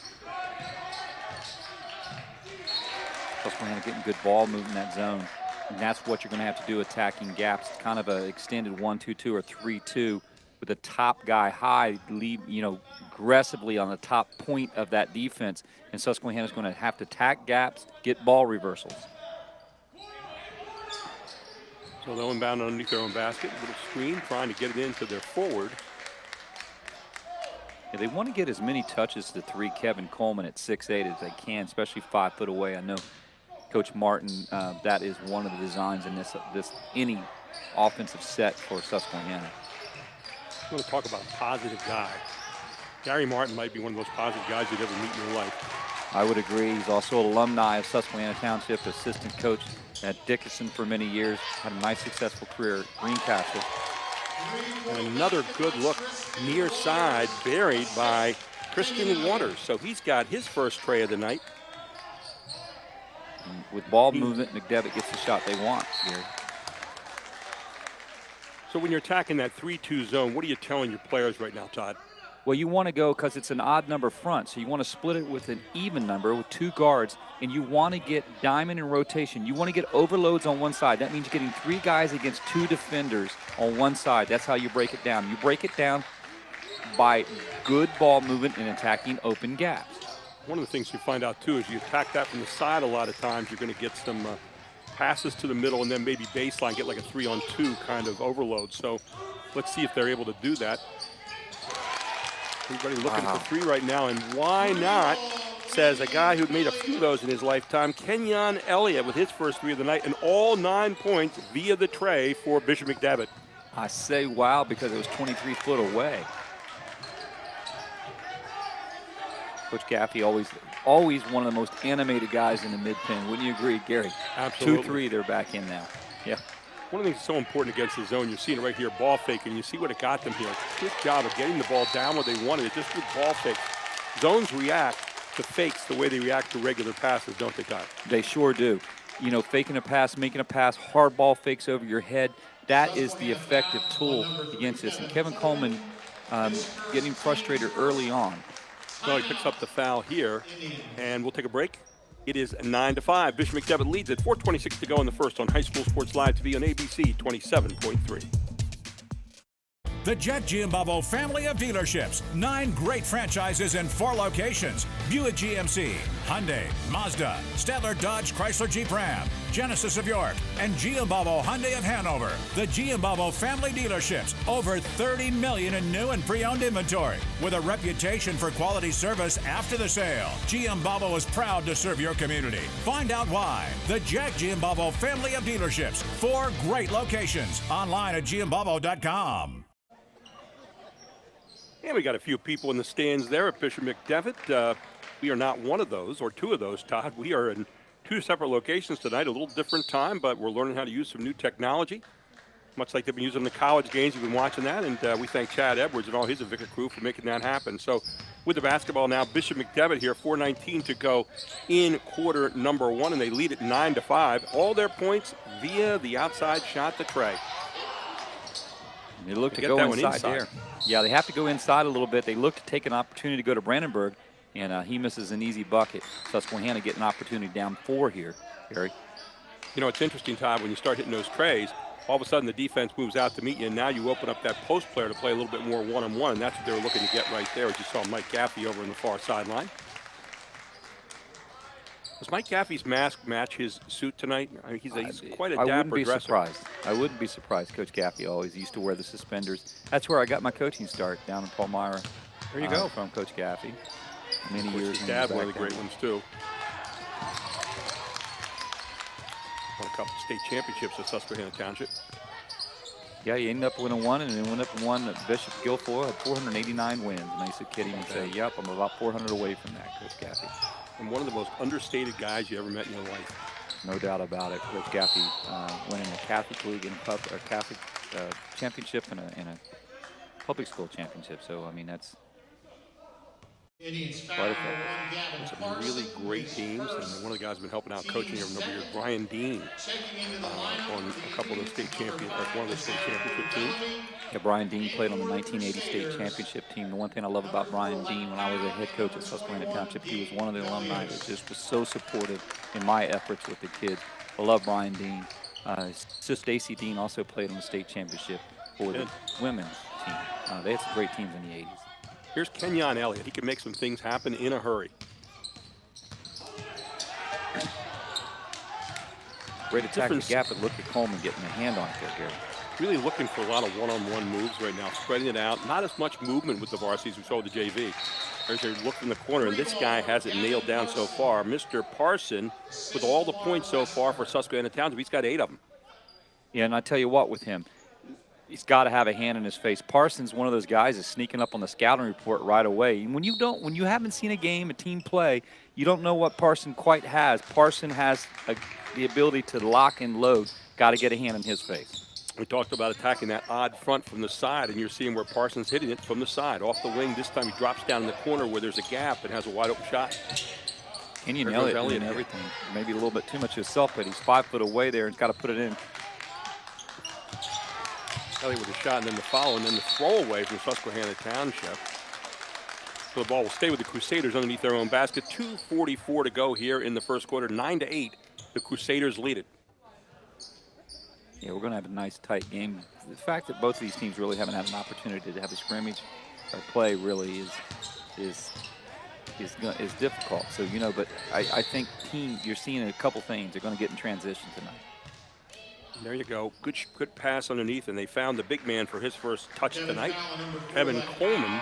His first, team second, checking into the Crusader line. We're going to say before the shot there was a foul. So no bucket for Coleman.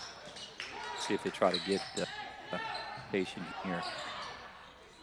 Another look from the corner again where that zone is weak, and LeMaster with a 3. Call it 11-9 now as the Indians go back up by 2. Yeah, Lamar Lester knocking down a nice open jumper. Susquehanna shows early on they got guys, assassins from the outside. Elliott with the penetration, the kick. Nothing going to go off that 3.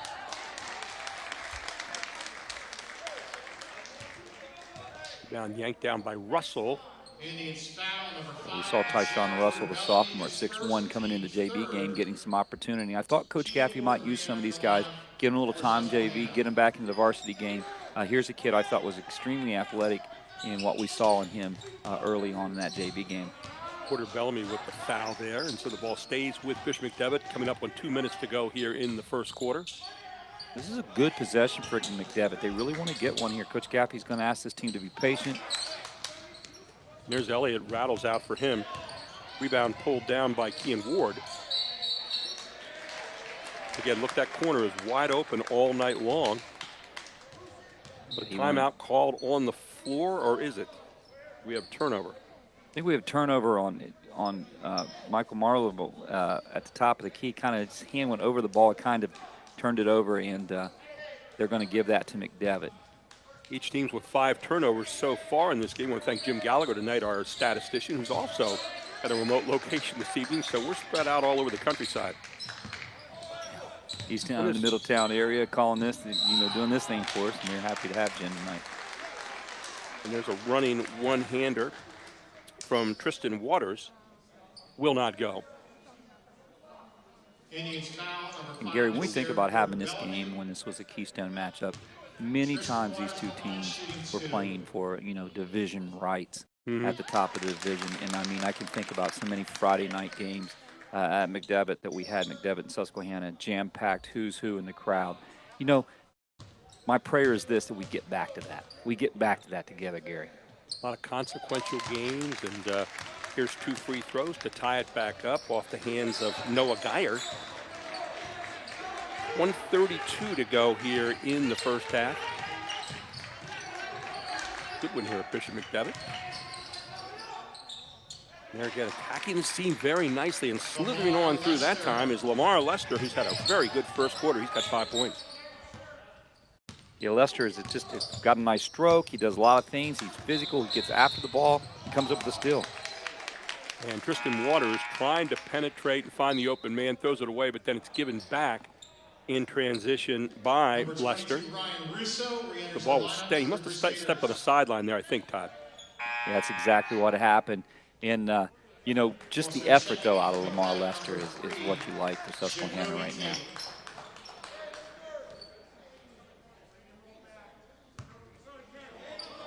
So 13-11, Susquehanna leads it. 1:10 to go here in quarter number 1. You're watching it all on High School Sports Live TV. A little more motion this time from Bishop McDevitt. Look at Elliott. It's out to about 25 feet. Elliott is not afraid to pull it up from out there. Maybe going to it a little too often. Maybe a little too early. Ball thrown right here from Susquehanna Township inside, taken away by the McDevitt Crusaders. A good look from the far corner. Knocked down there by Ryan Russo. Russo coming in, the junior at 6'2", 185, getting a beautiful stroke and putting McDevitt up right here at the tail end of this first quarter. Now Gaffey, look at Gaffey in a 1-3-1. This is that off balance we talked about, Gary. He's going to throw so many different looks at Susquehanna. And there you go, hit the middle, nice pass inside, good shot. Will not go down. Coleman gets the touch, and that's what's going to happen. He starts to throw the skip passes. Coleman's going to be wide open down the middle. Yeah, Coleman with the size. I mean, he's got unbelievable size. He's good around the glass. But again, that's the third different zone, different look out of McDevitt early on. First free throw of the game here with Coleman. And off the back of the iron. We can talk a little bit, Gary, just the run that Coach Gaffey's had with district championships at McDevitt. He was one of the best finds for McDevitt. Wouldn't you agree? A former alumni. I mean, he's really settled into this position at Bishop McDevitt. Right. And he's had a lot of good stops before that, a lot of pedigree. Of course, was an assistant with his dad for a while, and guy brings a lot of experience here, and always has it kind of under control. I mean, he really is having a lot of fun with the game. He's one of those guys, a real basketball. I'd say like a basketball nut in a very good way, because he's always ready to talk the game with you. He loves the game of basketball. Yeah, his son's also a head coach now, so it's 3 generations of Gaffeys as head coaches. I think that's pretty unique, too. You don't see that as often. 14-13, McDevitt leads it, 9 seconds to go. Let's see what Bishop McDevitt dials up here. Elliott, pull up, knocks it down. Good job by Elliott to get the easy shot.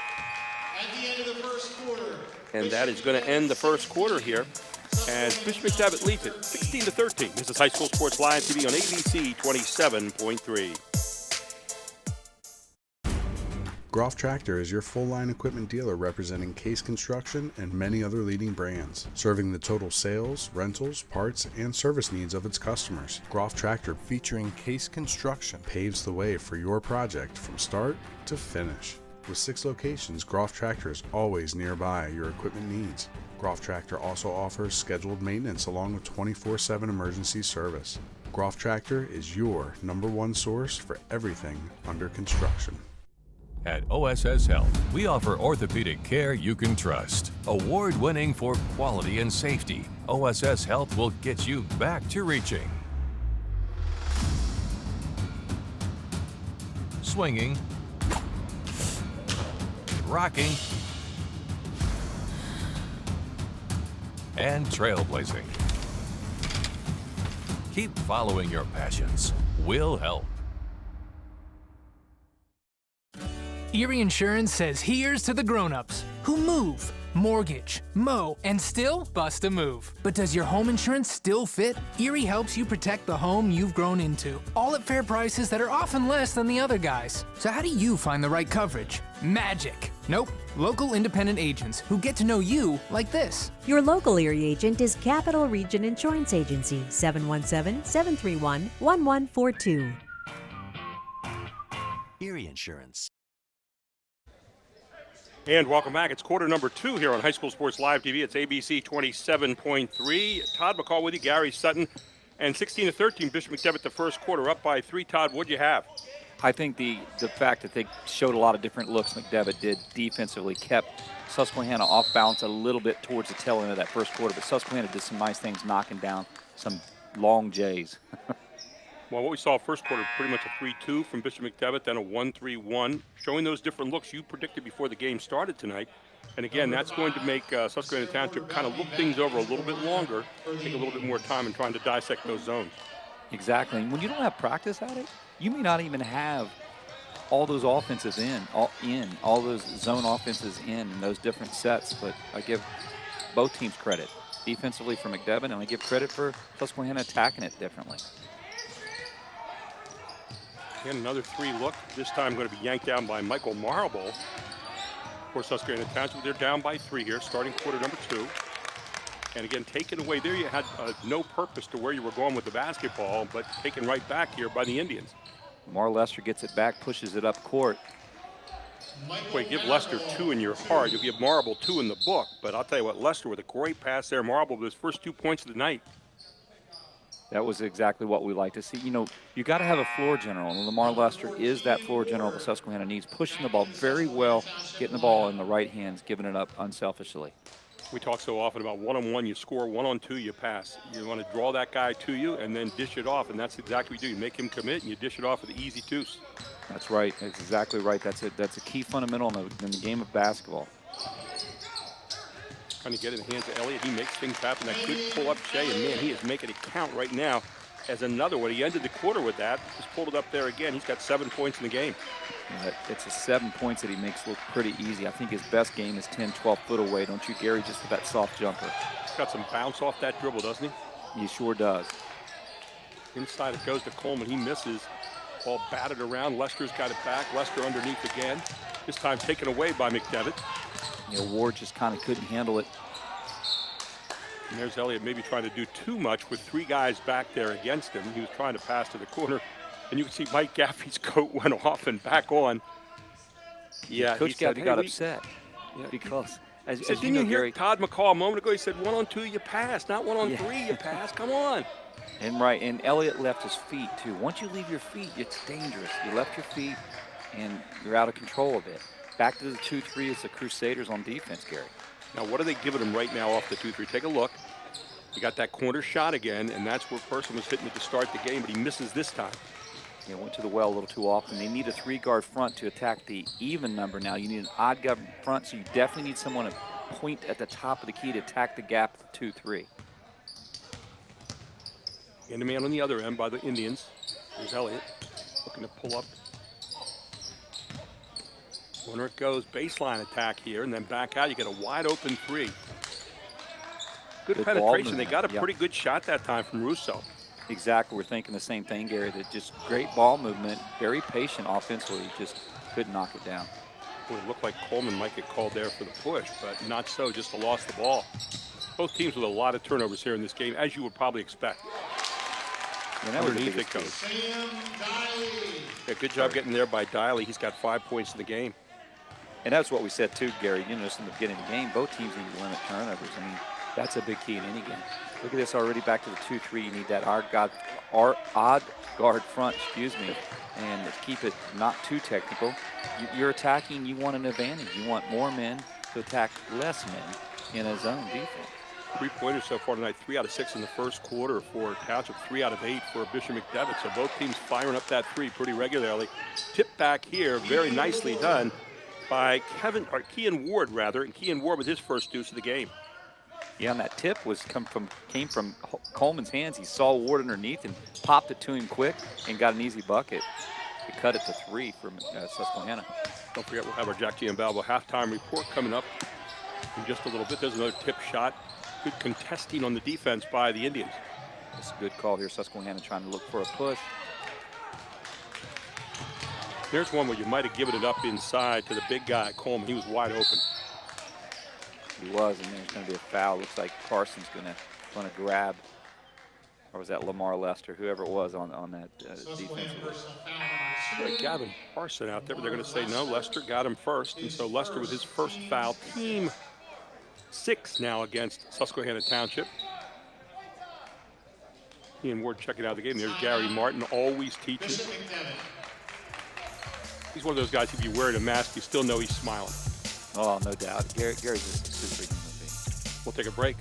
We'll come right back. This is High School Sports Live TV on ABC 27.3. At OSS Health, we offer orthopedic care you can trust. Award-winning for quality and safety, OSS Health will get you back to reaching. Swinging. Rocking. And trailblazing. Keep following your passions. We'll help.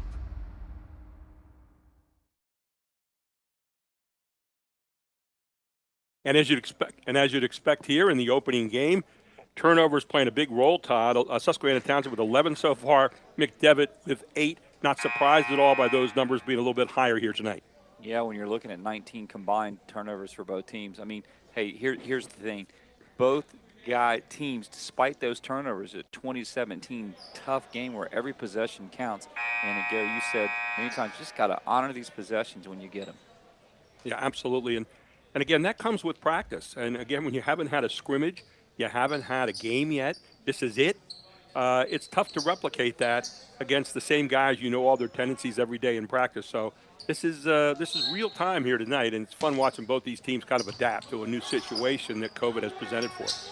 I would agree. Good inbound set here. Well, they got the shot they wanted off the hands of Lech Powell. Looked like a backcourt foul on McDevitt, and Lamar Lester had an opportunity. He wanted to attack right away. You look at both teams, very similar. They're going to push the ball up the floor. And that foul's going to be marked up against Kenyon Elliott. That'll be his first, the team 4th now against McDevitt.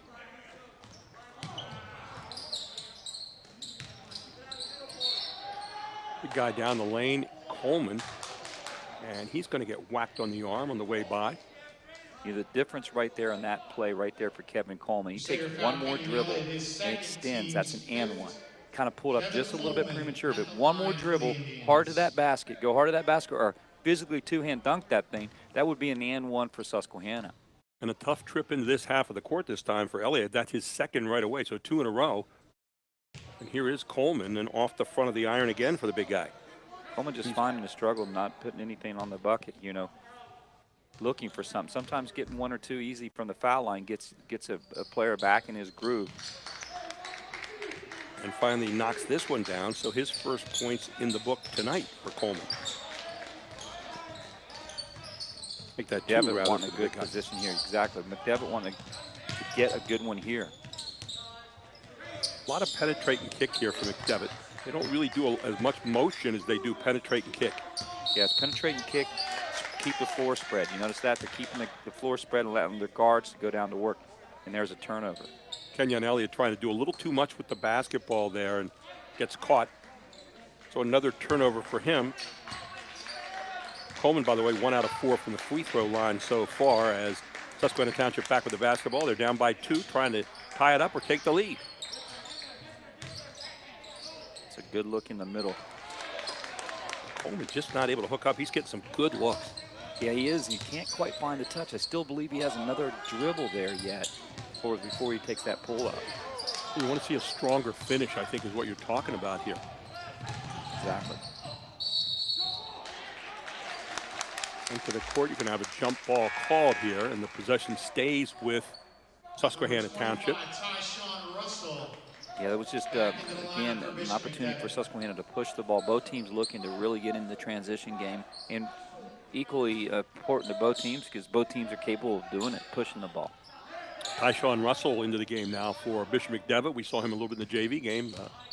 Sophomore, solid player. Defensively. Look at him on the on-ball defense. He's kind of like a nag. Good look.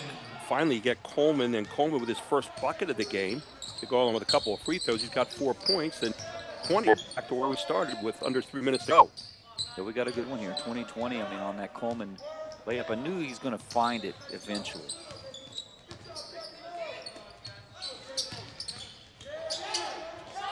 A lot of screening on the ball, a lot of handoffs. Handoffs will still getting opportunities, Gary, right? Yeah, Waters going hard to the basket. And ball out of bounds will stay with Bishop McDevitt here.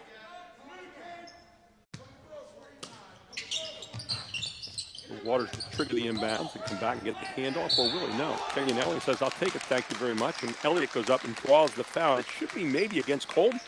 I think that's Coleman's second, so he's going to have to be very careful. You need Coleman to stay on the floor. There is the strength of the physical body of a footballer, Kenyon Elliott. You saw how well when he got inside. Tell you, his body is very tough to defend. And Elliott's one of those guys who can get you a lot of points in a hurry. He seems to go off on streaks. That's 8 points in the game here in the first half. Second shot up, rattles that one home as well. So Elliott with 2 more. 9 points in the game now for Kenyon Elliott. Back up to a 2-point lead, go the Crusaders.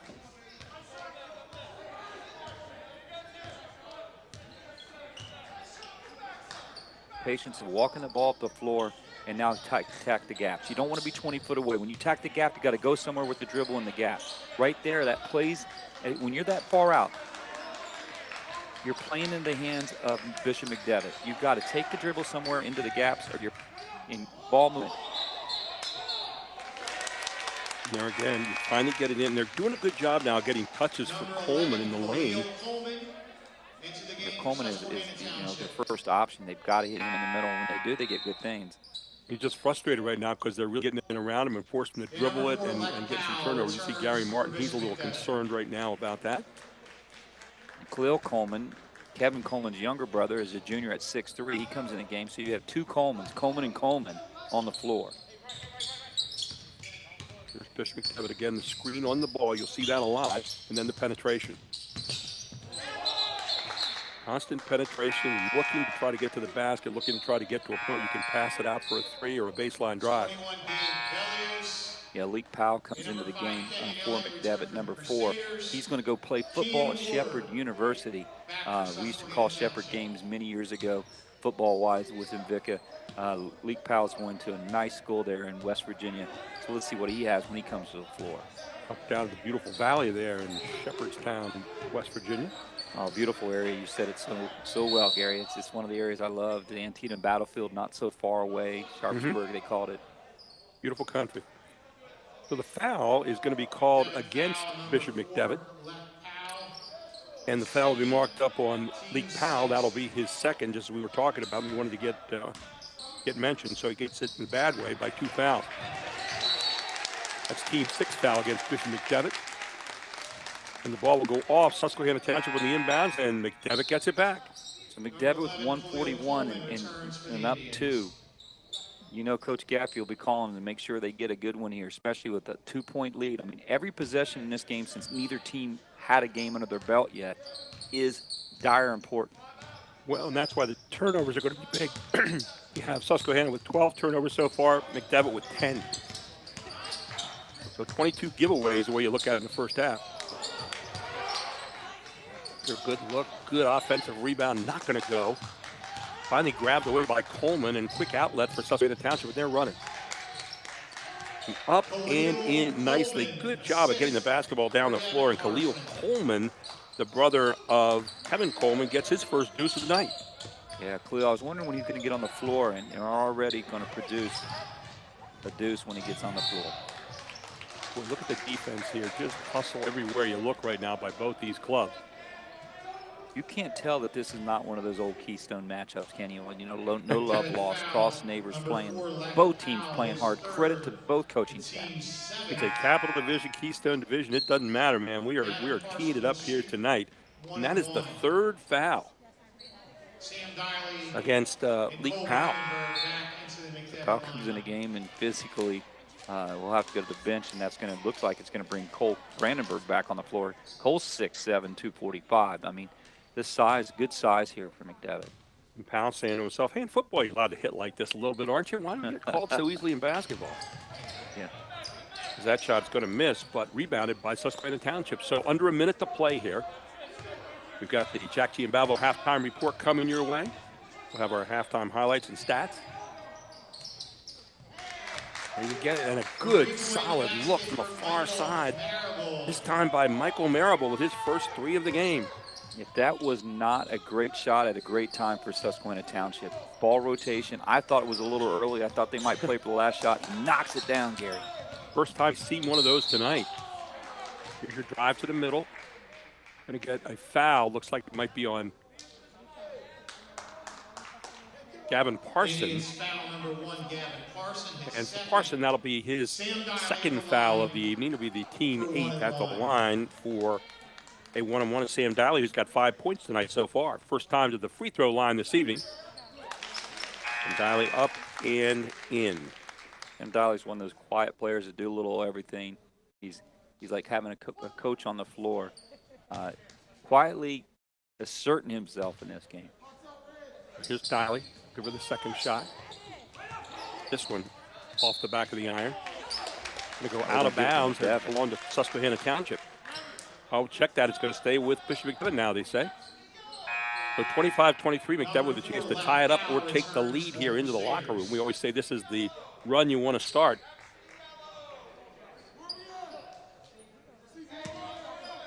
Important out-of-bounds play here. Just important possession for McDevitt here before half. I want to correct something there. I said Leek Powell. It's Luck Powell. So we want to make sure we get that correction. Okay, down now to 15 seconds to go. Widespread here. Trying to kind of hand off and weave. Maybe waiting a little too long right now. At 4 seconds, are you going to be able to get the shot off that you want? The answer is absolutely, and you draw the foul. Great job of penetrating and finding the open man, who was Leck Powell right along the baseline. Indians foul number 2, Lamar Lester, his second. You know what? That was exactly what you want to see. Look at this ball movement, get it inside 5 foot away.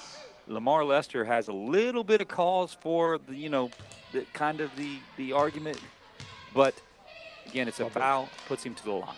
How about Sam Dowdy with a good penetration to get that, as the shot's going to be missed by Powell. His first time there tonight. And he rattles home the second one. 25-24, Susquehanna leads it. 1.9 seconds to go. Let's see if they get this one off. And it will not go, and we head to the half.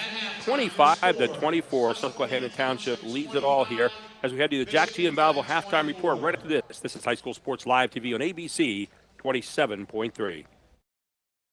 High School Sports Live is really excited that in 2021, we're going to bring high school rivalries right in your living room. Eric Brewer from Integrity First Home Buyers is with me. He's a community guy. He stepped up to help make it possible for parents and community members to see High School Sports Live right in their backyard. Talk about why you're passionate and why you feel like it's a mandate for families in the community to see sports during this time. As an athlete growing up, some of the fondest memories I had was seeing my parents in the stands, knowing that they were there to support me throughout the week of practice in preparation for games. The biggest moment for me was the opportunity to play in front of my friends and family. As a parent, I've been on the other side now, and I want to be there for my children, specifically for my son. The kids and the student athletes still know that their parents are watching, and then as parents, we can still be there to experience and cheer, our kids and our student athletes on, even if it's through the television, because we can't be there personally. Well, we appreciate that. We know the viewers at home appreciate you making this possible.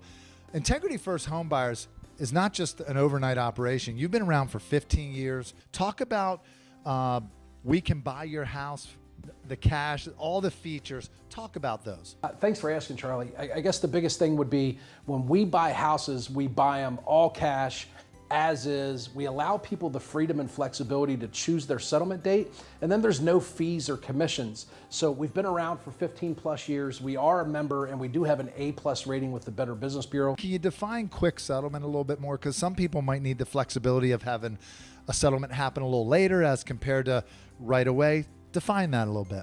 So quick solutions allow flexibility with settlements, is what I like to use when I describe it. Some people want to have the solution of having their house sold, but the settlement for them might be something that they want to schedule maybe a month, 2 months, or 3 months out in advance. So we always say we provide maximum flexibility to our sellers, which means we can make you an offer on your property, and we can settle in as little as 7 days or as long as 7 months, whichever works best for you. I like the cash feature. However, my favorite is as is. I'm a guy that doesn't want to have to redo the roof or paint the house, and as is appeals to me. Talk to everyone about what as is really is. So let me tell you about as is. As is means you're selling the property in its current condition with no obligation to make any repairs. So a lot of times people will market and agree to sell their property as is, but you got home inspectors and appraisers and all of these people that come in and may require different repairs for the property in order to get it to settlement. When we buy it as is, there are absolutely no repairs. We'll buy it with a leaky roof, a failed furnace, a bad septic, literally anything that would go wrong with the house, we'll buy it just the way it sits. Well, we really appreciate your support. You go to ericbuysyourhouse.com and you're going to find out more information about how you can take advantage of a successful business that might be able to help your family in a time of need. The Jet Giambalvo family of dealerships. 9 great franchises in 4 locations. Buick GMC, Hyundai, Mazda, Stadler Dodge Chrysler Jeep Ram, Genesis of York, and Giambalvo Hyundai of Hanover. The Giambalvo family dealerships. Over 30 million in new and pre-owned inventory. With a reputation for quality service after the sale. Giambalvo is proud to serve your community. Find out why. The Jack Giambalvo family of dealerships. 4 great locations. Online at Giambalvo.com. Life does get expensive. But I feel like a giant. I'm getting quality. And when I look at that bill, I feel like, you know what? That's great. Yeah. Teach your children well.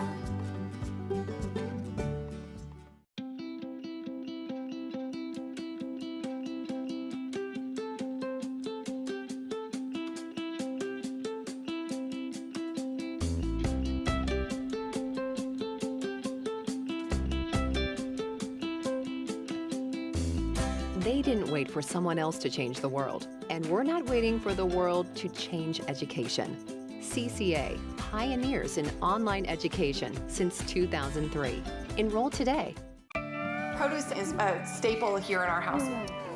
And at Giant, the quality and variety is amazing. Yeah, it's always fresh. Teach your children well. Erie Insurance says here's to the grown-ups who move, mortgage, mow, and still bust a move. But does your home insurance still fit? Erie helps you protect the home you've grown into, all at fair prices that are often less than the other guys. So how do you find the right coverage? Magic. Nope. Local independent agents who get to know you like this. Your local Erie agent is Capital Region Insurance Agency, 717-731-1142. Erie Insurance.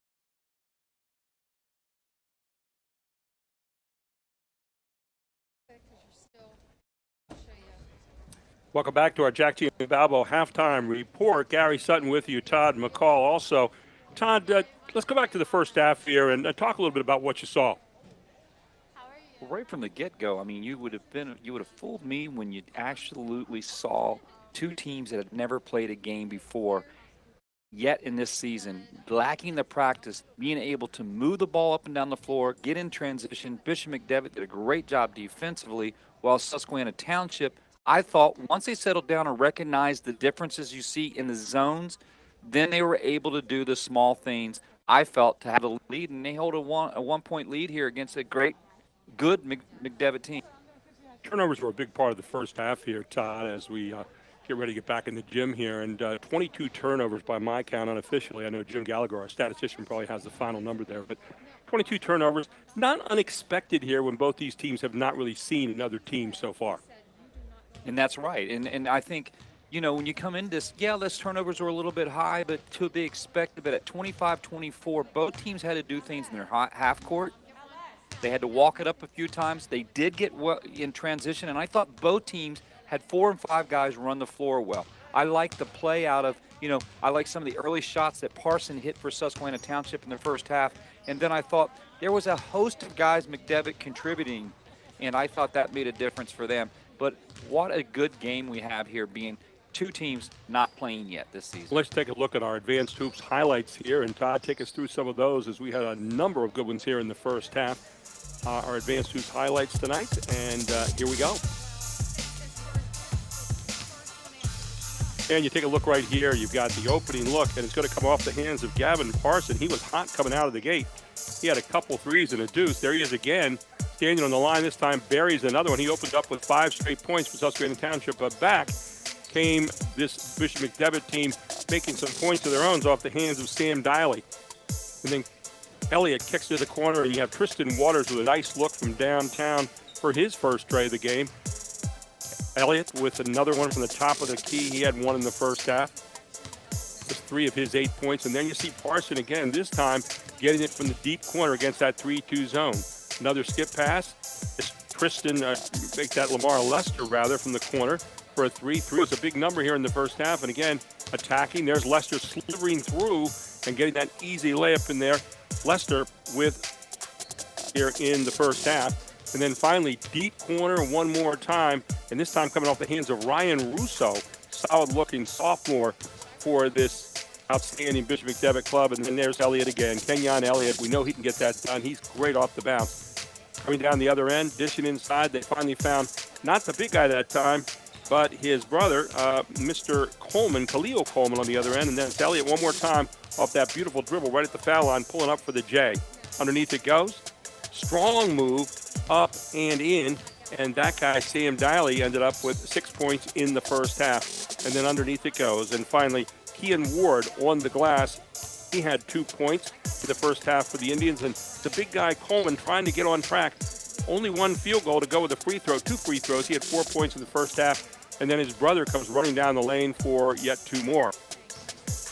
And here you had Marble with his big 3 to end the half and give his team that 1-point cushion of 25-24. And that is your Advanced Hoops first half highlights. Let's take a look at our Capital Region Insurance Agency and AT&T halftime stats, if we can get them up here. And as we said, turnovers big in the first half. They were big numbers there. We'll give you a couple of the player numbers as well. In the first half, it was Lek Powell with 1 point, Kenyon Elliott with 8, Sam Diley with 6, and Ryan Russo had 4 in the first half for the Crusaders. On the other side for Susquehanna Township, Michael Marble had 5, Gavin Parson with 8, Lamar Lester with 5, Kevin Coleman with 4, and Kean Ward chipped in with 2, 25-24 at the half. Todd, final thoughts here before we get to that second half. Well, I like what I saw out of both teams. I think if you're Susquehanna, continue to recognize those differences in defense. And I think if you're McDevitt, continue to force that up-tempo game. I still think it benefits McDevitt in not taking those ill-advised shots. I think Kenyon Elliott has some better shots and better opportunities, and I'm sure McDevitt discussed that at halftime. Yep, absolutely. And, of course, cutting down on the turnovers, I'm sure both coaches had that in mind here as we get ready for the second half. There were 4 lead changes, 3 ties. The biggest lead was 5 points by Susquehanna, 5-0 to start out. McDevitt had 20-15 lead at the 5:18 mark of the second quarter. But here at the half, as we get ready to start the third quarter, Susquehanna Township leads it 25-24. I'm Gary Sutton. Alongside of me, Todd McCall, Chad Edwards, and the whole Invicta crew out there in the floor tonight as we are coming to you from all over the place and enjoying being able to bring you this game. And I know we're happy these kids are back in the court again, Todd.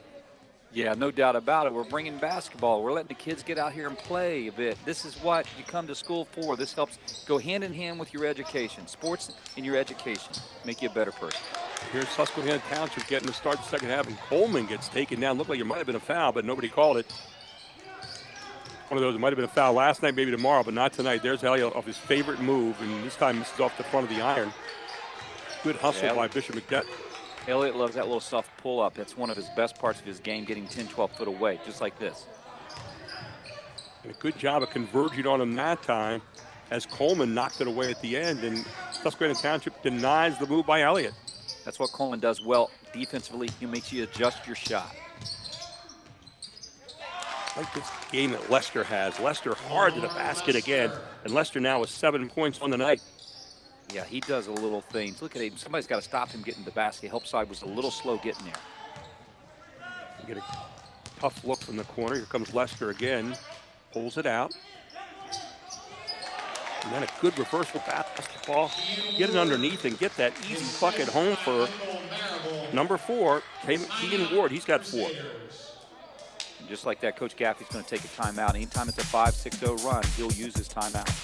And we'll do the same. 6:52 to go in the third quarter. This is High School Sports Live TV on ABC 27.3. I would say life does get expensive. We manage it well, but just with activities, it all adds up. But Giant makes our life so much easier. I don't mind paying for quality, but I feel like at Giant, I'm getting quality. And when I look at that bill, I feel like, okay, you know what? I think that's great. Yeah.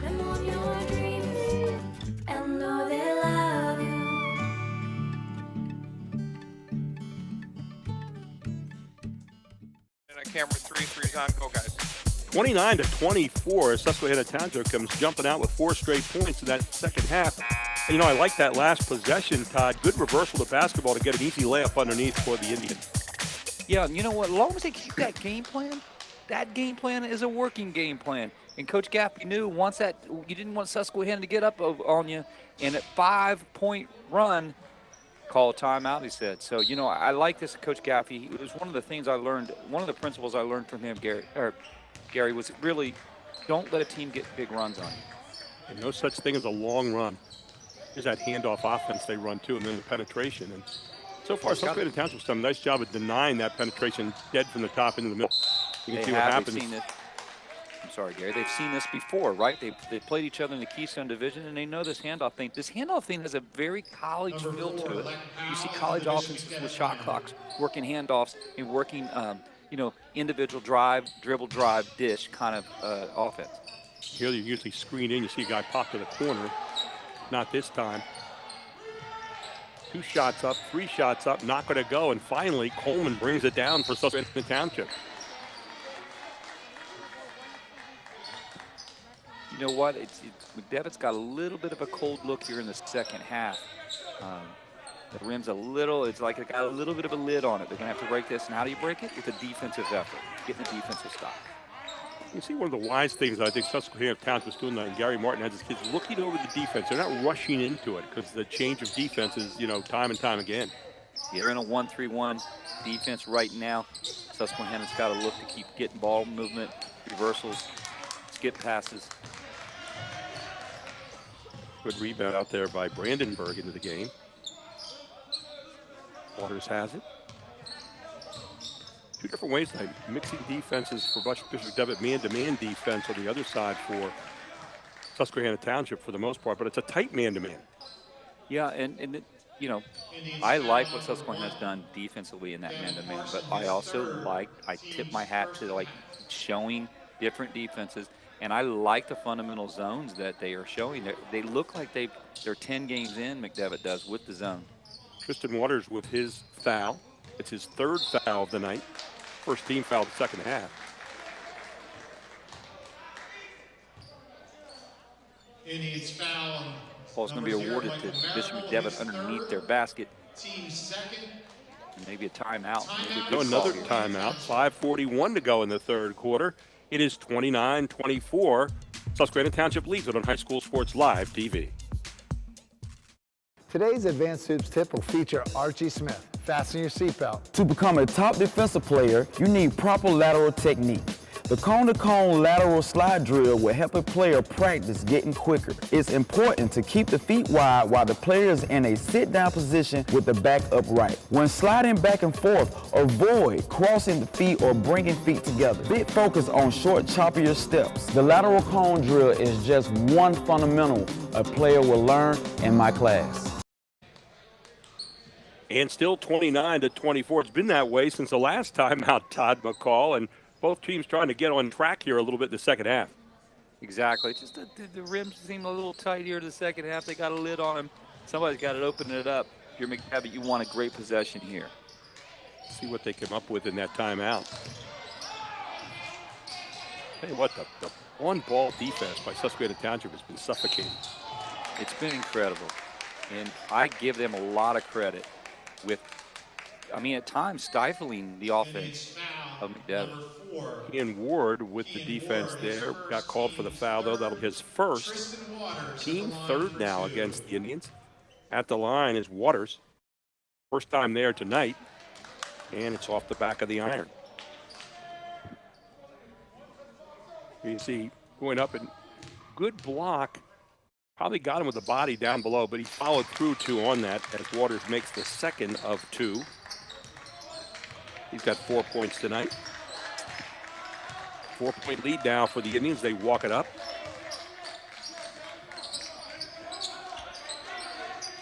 You can never quite tell what defense you're looking at here. It looks like a man-to-man, but it's actually a 1-3-1, isn't it, Todd? Still back to 1-3-1.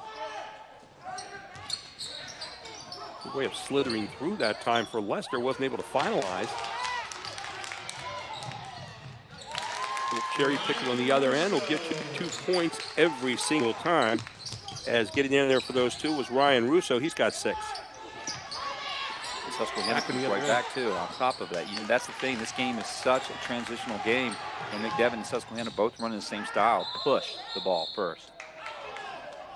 Well, and Susquehanna Township had 2 good inside looks that they came away empty-handed with in the last 2 possessions down.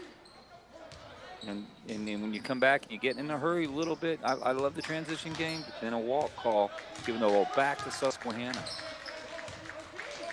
No turnovers until that one here to start the second half, and that's the first turnover off the hands of Tristan Waters. Is that 1-3-1? Look at that. See that gap? Marble getting in that gap. And then what you do is you really get that man down to the inside, and that was a nice look. As with a good touch there was Kevin Coleman. He's got 7. It's a picture-perfect look for Susquehanna. That's what you want to do against that zone defense. You know what set that up, too, is a great ball fake to the corner. It Barset over there eyeing it up for the 3, and instead they found Coleman the inside because the wingman moved right on down to the corner, and they were able to play. Yeah, exactly. And now Susquehanna's kind of finding a groove defensively as well. You know, sometimes good defense sets up your offense. Offense sets up good defense. So let's see what Susquehanna gets 31-27 here. See Mike Gaffey having a little chat with the official. A little philosophical. He's very confab over there. He's working 2-3 plays later. That's what you know as a coach. You're always thinking, you're always working, you're always talking. Playing basketball chess. There's Marble gets lured into that 3 look. He made that late in the first half. This time not going to go. And the only problem with that 3, when you take a 3 like that, you're kind of thinking second thoughts about, is the fact that if you miss it short, it's like the first pass out on a fast break, Todd. It usually leads to a fast break, especially if rotation's not there. And they dodged the bullet that we didn't get it, that McDevitt didn't get it, in transition because it had been a layup. At the end of the game, we saw in the JV game Jacoby Tate, who's quick, and he's only a freshman, number 3. Yeah, I think he's coming in just to give and, just provide a little bit more on-ball pressure in the 1-3-1 zone. See, they'll extend that 1-3 zone as you see Jacoby's up on top of that key, kind of making ball effort, putting a little bit of pressure on that ball. Putting quick on Leicester as a good pull-up coming in on the baseline or on the middle there as Khalil Coleman making his presence felt. He's got 4 points. It's like a law company, Coleman and Coleman. I mean, together, those guys on the floor. I like both on the floor at the same time. There's Kenyon Elliott. Finally makes his presence known in the second half as he knocks down a 3. He's got 11. Don't you love when a guy like Kenyon Nash, as soon as he puts it up at first, you say as a coach, no, no, no, no, then it goes in. You let a senior make plays like that because this kid can do it.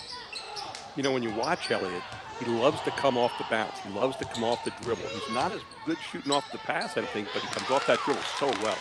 There are players like that. Good block there along the baseline by Bishop McDevitt. Cole Brandenburg gets his hand on it, and look, going to try to finish at the other end. So defense sets up offense right there, Gary. Absolutely. And a great job starting it by Brandenburg. You look at the Brandenburg gate there, taking away that baseline. I thought there might be a reference to that at some point, whether it be you or me. You know, if Jeff Thompson was with us, it probably would have been immediately, wouldn't it? It was low-hanging fruit. We couldn't help ourselves. Discipline wears down eventually as the game goes on. You know, talk about now.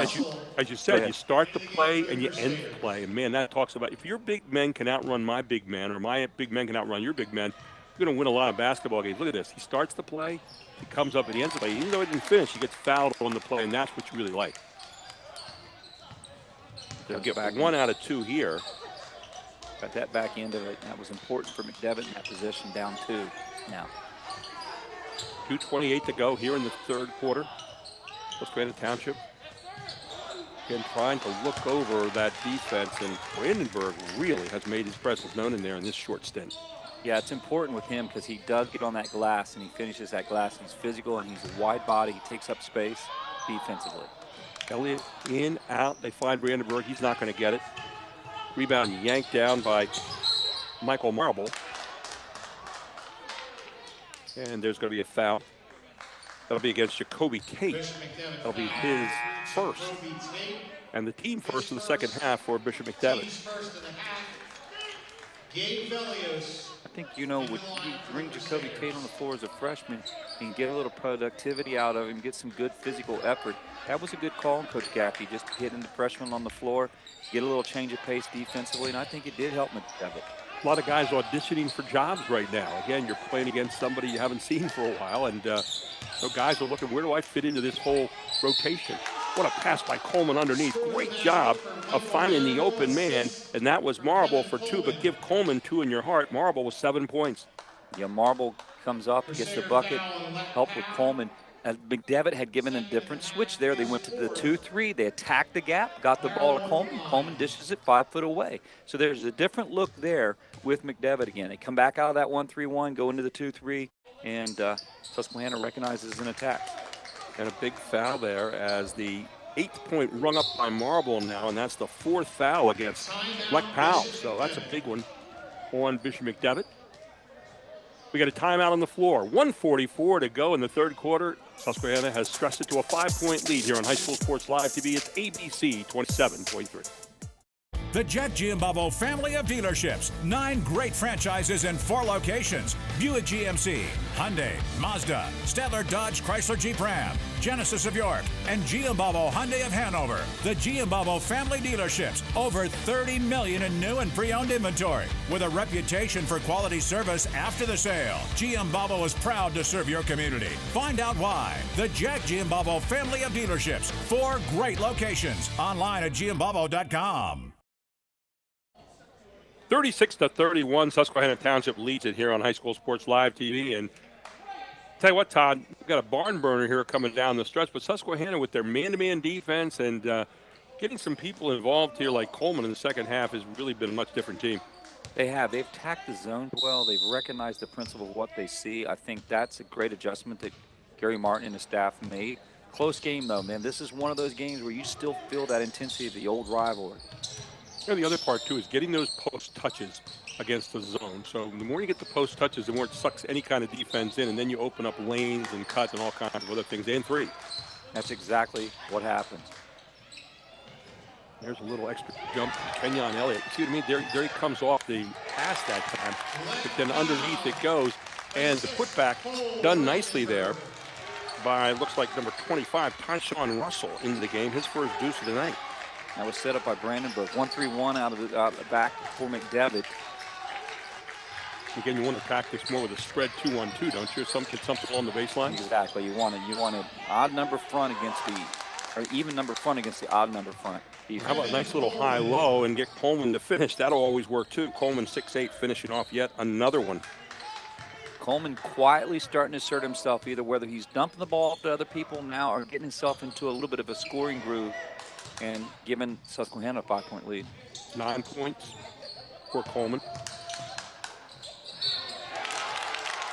Running one-hander there. Nice shot coming off the hands of Gabe Velios just into the game. Velios, a senior, making an absolute, when it first went up, Gary, I was like, no, son, no, son. Yes, son. Good shot. Yeah. Great play for a guy coming off the bench and giving what I think, Gary, they needed a little bit of a shot, right? They needed a little bit of a boost. McDevitt did. Khalil Coleman with his first foul will be the team 5th now against Susquehanna Township, with the foul starting to mount up here in the third quarter. 32 seconds left to go. And Gabe Velios at the line, first time there tonight. I'm sorry, Todd.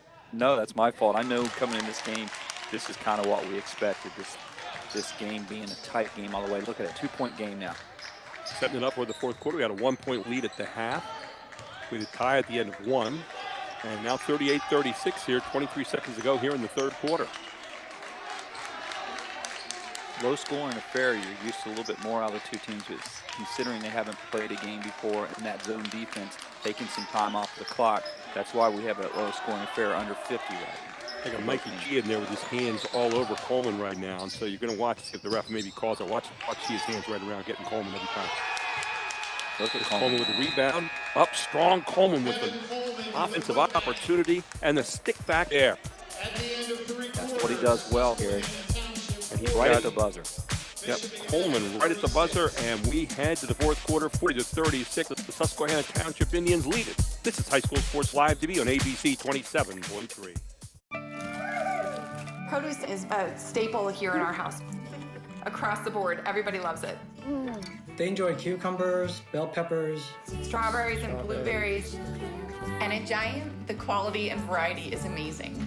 Yeah, it's always fresh. The kids will go for the fresh stuff every single time because they appreciate nature and what she provides.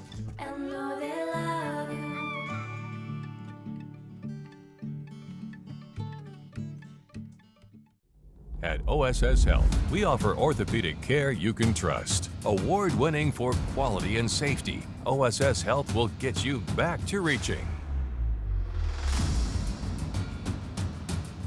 Swinging, rocking, and trailblazing. Keep following your passions. We'll help.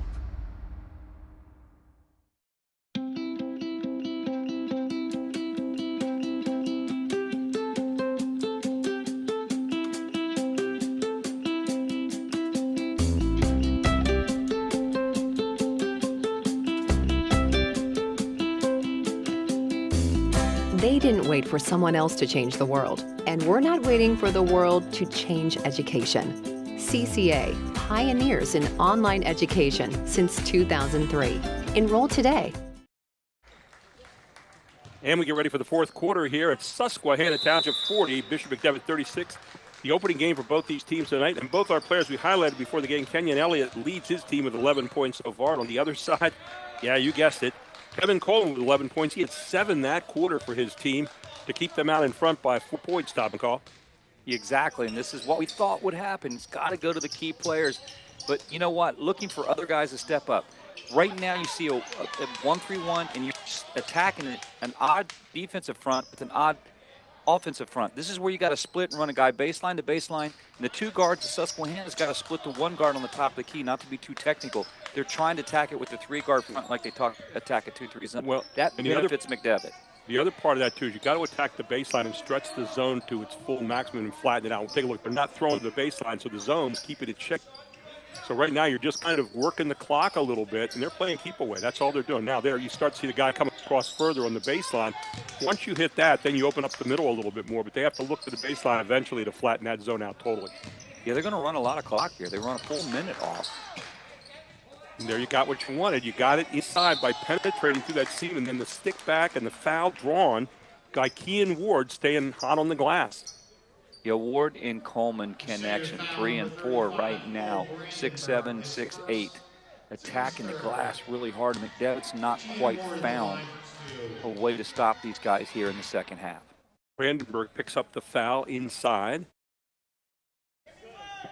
So the shot is up. It's not going to go off the hands of Ward. It's his first time to the line tonight.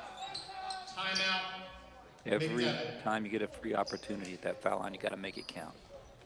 Like Powell back in the game now, carrying 4 fouls. And we get a timeout on the floor. We'll take one as well. 6:54 to go in this game. It's Susquehanna Township 40, Bishop McDevitt 36 on High School Sports Live TV. Advanced Hoops is offering the 3D guarantee. Charlie Fortney believes the 3 dimensions are game speed shooting with professional instruction, crossover intensity with ball handling whiz Gerald Jarman, and 5-on-5 games building playing experience in competition. These 3 dimensions are needed for well-rounded training. I'm looking for players that want to take their game to the next dimension. The 3D guarantee is for players who want to work. To sign up for the 3D guarantee, go to advancedhoops.com. And don't forget, we have our Giant Foods post-game report coming up. We'll have our Capital Region Insurance Agency play of the game and our Hoffman Ford player of the game. And we got a whole lot of candidates on the floor for that right now, but still a long way to go in this one, Todd McCall. 6:54, Susquehanna Township up by 4. Yeah, a lot of time on the clock, and this is what we expect. Big opportunity here on this back end for Keenan Ward to put his team up every point counting in this close contested game. So the game is played in stages now, and I always say that last 4 minutes is the stage I look at. Where are we at? Let's see if Ward can bring this one home. Both those rattle out. So that foul really didn't hurt him. Yeah, that foul didn't hurt McDevitt. Benefited him. They got the ball down 4. Elliott taking the handoff, and then strong move on the baseline for Elliott. He's got 13 points. That's what he does so well. He can cut and slash. If he just settles for 20 foot away, that benefits Susquehanna. When he moves, gets the glass, pulls up 10 foot, 12 foot, 5 foot away, that's when Elliott is a killer on your defense. Now here's your adjustments. You saw Gary Martin make the wide spread, the even versus the odd front. Even though they're bringing out a guard up the wing, it's still a 1-3-1 zone. Yeah, he made the difference. And now look, you're going to get Ward touches on the baseline, and that's where you get aggressive. When you get to the baseline, you can get the advantage. You can get a 3-on-2 side, and that's how you attack that zone. He's got a little running one-hander, and I'll tell you what, Lester again making the difference. Lamar Lester now with 9 points in the game. 9 big points for him today. Look at Elliott flying the basket, misses this one off to the gates. Throw it ahead, up, in. Great job by turning a turnover in real points at the other end, and 10 points in the game now for Marable. Marable's one of those guys that kind of disappears, and all of a sudden he's showing up again in droves. And here's another tough shot for Bishop McDevitt, and 6-point lead over Susquehanna Township. They may take their time a little bit and run some clock right here. I just thought about that. You know, they ran a full minute to start the fourth quarter off the clock. They're not in a hurry here, and Coach Martin is telling them, guys, make it a good one. 2-3 extended play, and then you make them kind of play a little man-to-man out front. And that's not the foul that you necessarily want to give there right now. I would agree. I mean, although you might be looking down the line with the clock and saying, okay, we don't want to get caught having to give fouls away at the end. So the first foul call against Gabe Villios. It's a crucial juncture in the game. I mean, McDevitt looking to get a stop. Susquehanna saying, hey, look, we don't have to rush scoring here. We'll take our time and get a good one. There's Coleman again going on the baseline, draws the foul. They're finding Coleman on the baseline, and that's the key right now. The last lead for McDevitt was 22-20 at the 2:31 mark of the second quarter. And since that time, we're seeing right now Susquehanna Township has really started to grind it out a bit. They really have, and they're doing a nice job against the zone now. They went odd, the even front, the 2-guard split, and got somebody on the baseline. It's getting Coleman active. It's getting their other big man, Ward, active as well. And the free throw is starting to be a problem here for Susquehanna Township. They've missed their last 3 as Coleman misses the first. Now here's what you see, penetration, get the guy to come up and expose the baseline, and then you get Coleman wide open in behind you. Second shot also no good. Rebound, not going to go, and the foul against, I think it's Coleman here, off the 2 missed shots, and so the ball goes back to McDevitt. And that's a big foul because I believe it's the 4th foul on Coleman. Yeah, Coleman with 4, he comes off the floor. You want him in this close of the game. Now foul called again. This time looks like it's going to be on Kean Ward. Looks like they signaled Ward for it, putting Brandenburg to the line with And big that's his foul shots second. right here. So Brandenburg up there. The foul line's going cold for both these teams for the moment. Let's see if Brandenburg can break the ice. 4:49 to go in this with a 6-point lead by Susquehanna. Cole Brandenburg, rather. He'll miss. So Susquehanna misses the opportunity to get it back. They got it back, and now, what's the call? It's going to go back to McDevitt. Kind of bouncing around there a little bit, but not boxing out on a foul shot. Well, missed opportunities tonight, free throws, where, again, you probably not had the chance to really work as much in your offensive skills, and that's, again, going to improve for both these teams as they go forth into the year. Exactly. Look at Lester, just doing the little things, Gary. Kind of tipped the ball from the backside, knocking it away from Miller, going to cause a jump ball, but just that little effort out of Lester tonight has been real important for Susquehanna. Yeah, you love to see that guy's uniform get dirty on the front, especially when he's diving around and cleaning up the floor. Busy hands all over the place. There's a tip on the inbounds. And now Susquehanna, 4:28 to go, a 6-point lead, and again, you can afford to take your time, but a man-to-man right now by Bishop McDevitt. Yeah, they're going to have to close this off, not letting Susquehanna run time off the clock. It's probably a good call to Coach Gaffey, except draw on a foul. Susquehanna knows to get to the basket. Gavin Parson recognizing the man-to-man and took it right to the basket immediately. I think this is where Susquehanna Township wants you to be right now. They played against zone all night, and now they're seeing man-to-man for the first time.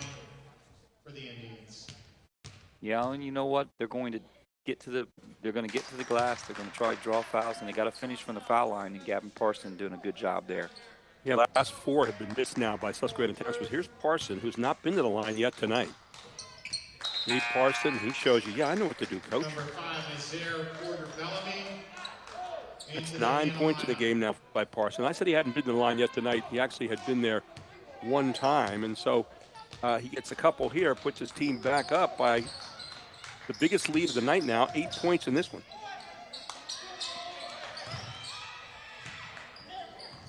Susquehanna Township with no turnovers so far this half. How about that number, Todd? Yeah, and look what is happening on the other side. Susquehanna's forcing them. Again, there's Lamar Lester tipped from the back. They got the ball back, and now we're back in transition, and McDevitt gets it back before I can even say it. Just missed a layup that really could have put you up by 10.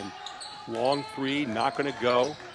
And now you're starting to get in that area where you think about, maybe we pull this thing out a little bit or start to run some clock. I don't know if they have their delay game well in hand yet, early part of the season. Yeah, I definitely would go to it. I mean, it looks like right now they want to get it out there a little bit. Maybe not. Right. McDevitt's pressing himself a little bit more offensively. They're taking ill-advised shots. They've got time to get good ones in their offense. Ooh, how about that move along baseline by the big guy? He says, yeah, I could do this too, Coach. Look, as Kevin Coleman now with 13 points in the contest. Good move with the basketball. 10-point lead, biggest lead of the night now for either team in Susquehanna Township. 3 minutes to go in this one. Down the lane they go, and an easy layup by Ryan Russo. I like his game. He's got a lot of it. 8 points in this one. Russo making a good play at a good time. Another good dump underneath. Nice block away by Brandenburg. They're going to catch him for the foul. Brandenburg was a little upset at that call, and taking a look at it again, did he get him or not? Did he just get the ball? That's the question, but we're not a referee. You know what caused that foul, though? Switch of hands that time by the big guy, Coleman. He went from the right hand to the left hand, and that's exactly where Brandenburg got him. So Coleman now at the line. See if he can get a couple here. And finally, Coleman able to knock one down. That's his 14th point of the evening. 24, Brandon Keith, into the McDevitt lineup. Kenny and Coleman so quiet in the first half. He did such a good job on it. Then he just kind of lit up into the close of the half. In the second half, he's demanded the respect that he deserves. And he's also demanded the basketball, and I think that's really helped too. They've hit him with the basketball in the second half, but they didn't get him all the time in the first. There's Elliott, misses it. And right now, Susquehanna Township, they give an easy bucket on the other end. Great job of passing the ball down. And Michael Marable now with 12 points tonight. Susquehanna Township up by 11 points in this one. And the foul, I believe, is going to be called against, that should be his 5th, I believe. Coleman going off the floor here, even with 2:22, still a lot of time. Down 11. Wow. Let's see if they nail Coleman for it, if they gave it to somebody else. Like they gave it instead to Porter Bellamy in there. Okay. You wondered, I wondered there. I was like, man, he's not coming off the floor, so that's a good thing for Susquehanna. And McDad with his opportunity, and Daly with the opportunity, got to make these free throws. Daly knocks it down here, pulls it back to 51-41. Here's Susquehanna Township now, and they can afford to start to play the clock a little bit. And that's not what you want to do, is to throw it away, because here comes Bishop McDevitt, a chance to get back in a few more. And a great job of getting down there by Waters. Waters pushing the ball. Look, if you're Susquehanna, you can walk it up the floor here. Yeah. 6 points in the game now for Waters. And our clock is frozen there for a moment at 2:01. So an 8-point lead now. Went from 11 to 8 in a hurry. So to the line goes Nazir Porter Bellamy. He has not been at the line tonight. Does not have any points in this game. Yeah, he just checked in the game just about 30 seconds ago. He hadn't played the whole game, so he's probably a little cold, but has an opportunity here to continue to help. And Lek Still a Powell victory. fouling out tonight with his 5th. So here is Porter Bellamy. Free throws get magnified now down the stretch. And cannot get it to go. So another opportunity missed here to extend that lead. Kenyon Elliott, you know he's looking to get to the basket. What a block. Great block by Coleman. You think you're around him, Gary. You think you've got him beat, and then that wingspan comes and catches the ball late. You know, his effort to start the game tonight was really disjointed and has really gotten into a rhythm here later in the ball game. Another chance to get back up there, and a foul is going to be called as Marable went down, missed the shot, but got his own rebound, put it back. He'll get fouled. And so Marable heads to the line where he has made 1 out of 1 so far this evening. 1:45 to go. 8-point lead here for Susquehanna Township.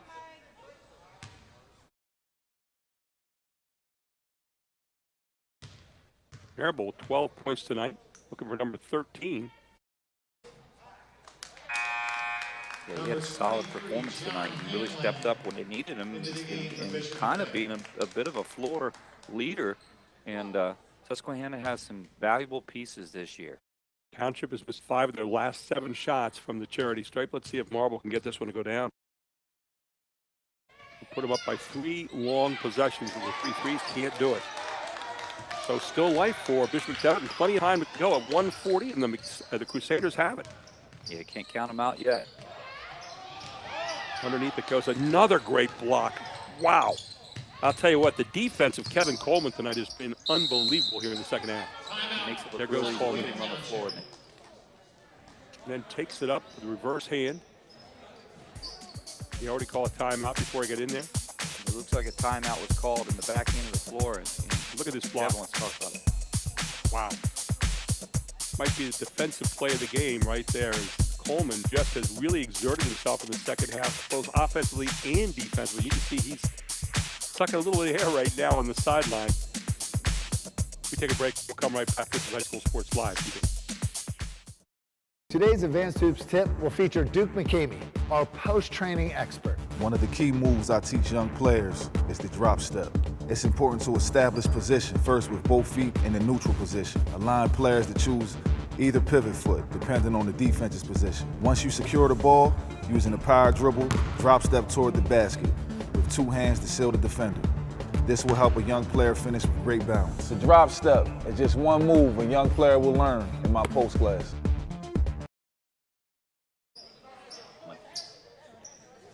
And there you see Mr. Coleman, Kevin Coleman, the 6'8" forward who has had an outstanding night. He's got 14 points in this one so far, and you got to think, Gary, Martin was talking about playing the clock, but instead his team throws it away on the inbounds, and still life here for the Crusaders, and a foul. It stops the clock. Everything you wanted to go wrong on that play went wrong, Todd. It did. You know, coming out of that timeout, you want something good right there. You want to handle the ball. We don't have to do too much. Offensively, we just have to be safe with it. We have to run some clock. They're going to foul us, and we got to finish. And you throw the ball away. No time really lost. A couple seconds. Put McDevitt at the line. And they're 9 out of 16 at the line so far tonight. And the shot is up, and it rattles out again. And finally, and whose hands are on it? One, Mr. Coleman. As he's trying to get rid of it, he gets double teamed in the backcourt and fouled. Might not be that bad a move there for McDevitt, as the foul will be tallied up on Brandon Keith, and will walk down to the other end where Kevin Coleman will get some more free throws. He's not been that good from there so far tonight. In fact, 2 out of 7. Let's see if he can change his luck here. And it continues in that regard. He really gets a lot of spin on that ball. Just it's not smooth. The backspin actually hurts him when it hits the rim. So see, it's kind of a push, not a lift. It is a push. push. See the big guy lift it a little bit more like that. You can see the whole difference. And 15 points now for Kevin Coleman tonight. Outstanding effort here, especially in the second half. He's really come to play on both ends. He sure has, and that's been the difference. There's Elliott down the lane. He's not ready to go home yet. Jan Elliott. And then quickly on the other end, answering is Parson. He's got 2 more. Parson with 12 points on the night. He started this game hot with 5. Elliott downtown, not going to go. And now you can afford to start playing the clock for real. And you really didn't need that shot at the moment. It's blocked away by McDevitt. On the other end, another block there. Finally back up, not going to go. That one from Hanlon. Hanlon had an opportunity. McDevitt had a couple opportunities. They had opportunities even in the second half to not allow that gap to extend. And give credit to Susquehanna and Kevin Coleman defensively. I thought Lamar Lester making some great plays in the second half defensively. They exerted themselves more defensively, which led to good offense in the other end. Well, their man-to-man defense was really dynamite, and I thought I thought just what they did on the boards and getting the ball inside in the second half was really major. Yes, definitely. And you know, both teams a little cold tonight offensively, understandable. As again, it's first game of the season for both of them. As you see, Kenyon Elliott down right now, and it he's looks down like on the foot and turned that ankle, and he's hurting. We're going to take a very quick break. We'll come right back. This is High School Sports Live TV at ABC 27.3.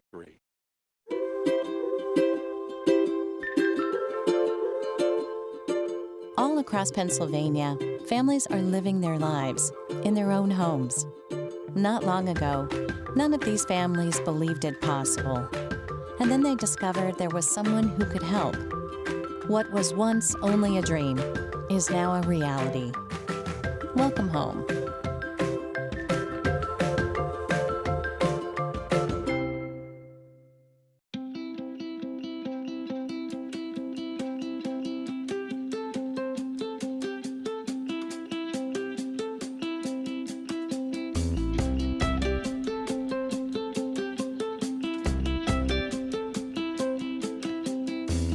They didn't wait for someone else to change the world, and we're not waiting for the world to change education.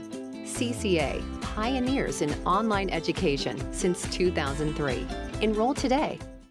Today's Advanced Hoops tip will feature Gerald Jarman, former Division I point guard from the University of Richmond. The figure 8 cone dribbling drill is a great drill to teach players how to cross over right and left as they go around the cones in a figure 8 pattern. This also teaches a player to hook the ball right and left as they go around the cone. These skills in a game speed motion will help a player develop control and speed in the open court. The most effective way to execute this drill is to time them in 30-second intervals so they push themselves at a fast pace. This is a key drill I teach my players in my class. Well, Elliott is back up, and that's good news for us here. And, of course, he has to step out of the game here. He had 14 points on the night, and he's going to have a great season. By the way, Susquehanna Township, 17 of 34 tonight with 2-point field goals for the game. That's 50%. Good numbers, Todd. Yeah, it was. Good numbers. No doubt about it. They just did some things they needed to defensively. They stepped up. This was a good game all around. Set play there, not going to go. Susquehanna Township with it. They got a 3-long possession lead right now. That's 3 threes, and the other team right now, you're in a pretty good place. 24.4 seconds to go, and obviously a little dejection there on the part of Tristan Waters. You know, he played a solid game tonight, and both these teams are going to walk out of this game and learn a lot from it. That's the key point when we have the opening game of the season. It is, and I mean, you know, for the most part, there was things that showed these teams with some veteran leadership, on both squads. It didn't look like two teams that haven't played before. Yes, there was a lot of turnovers in the first half. They buckled down a lot in the second half, but Susquehanna exerted themselves defensively. That made the difference, I think, in the second half. You know what you see, though? You come from programs with pedigree, and that's what you see. You know, and Marable here, you talk about a great game. Marable with 14 points in this one this evening. Gavin Parson with 12 more. And Marable has been a real force to be reckoned with here tonight. 11-point lead now. Excuse me, Todd. Yeah, definitely. Well, what it is good balance out Susquehanna scoring-wise. Here's a guy who's had a dynamite game here tonight on both ends of the floor. And we're talking, of course, about Kevin Coleman, the 6'8" forward. 15 points and probably, 4 blocks. Two crucial blocks late in the second half when McDevitt was trying to cut that lead down. And if you're Susquehanna Township tonight, you are now done playing Bishop McDevitt. You're playing the clock, and they're going to foul right away on Coleman. He'll walk to the other end and get a chance to work on his free throws again. He's got 15 points in this one this evening. Gary Martin's got to be happy tonight. His team played with a lot of energy. Coming on the road. They adjusted to a number of different defenses. They attacked them well. Exactly, and coming on the road and getting a win. Now, again, I know there's no crowd and all, but it's not your gym. You're coming on the road, hadn't played a game, and getting a big victory against a good, solid team with, as you say, pedigree, with district championships, well coached. How about that? Coleman says, hey, I've had a tough time tonight, but I'm going to make both these right here. Coleman now with 17 points tonight, and what a game he's had as we tick it down now in the last 10 seconds. And up it'll go, and points go to Tyshawn Russell. 2 seconds to go. Ball goes out of bounds. It'll still stay with Susquehanna Township.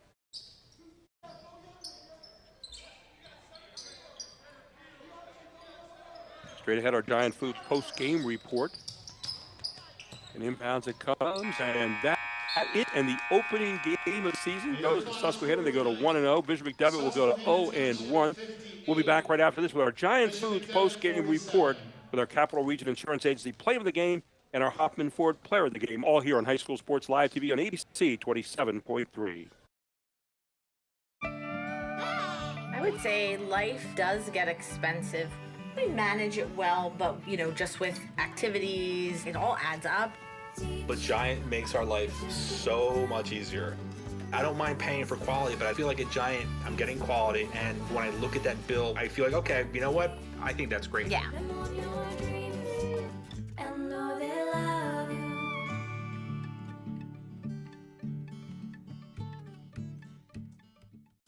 Erie Insurance says here's to the grown-ups who move, mortgage, mow, and still bust a move. But does your home insurance still fit? Erie helps you protect the home you've grown into, all at fair prices that are often less than the other guys. So how do you find the right coverage? Magic. Nope. Local independent agents who get to know you like this. Your local Erie agent is Capital Region Insurance Agency, 717-731-1142.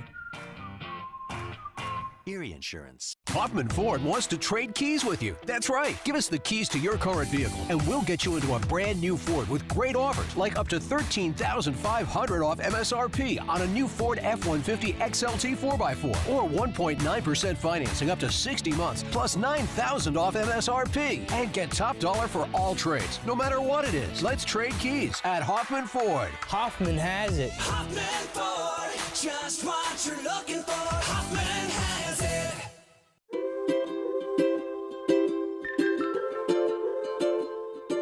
All across Pennsylvania, families are living their lives in their own homes. Not long ago, none of these families believed it possible. And then they discovered there was someone who could help. What was once only a dream is now a reality. Welcome home.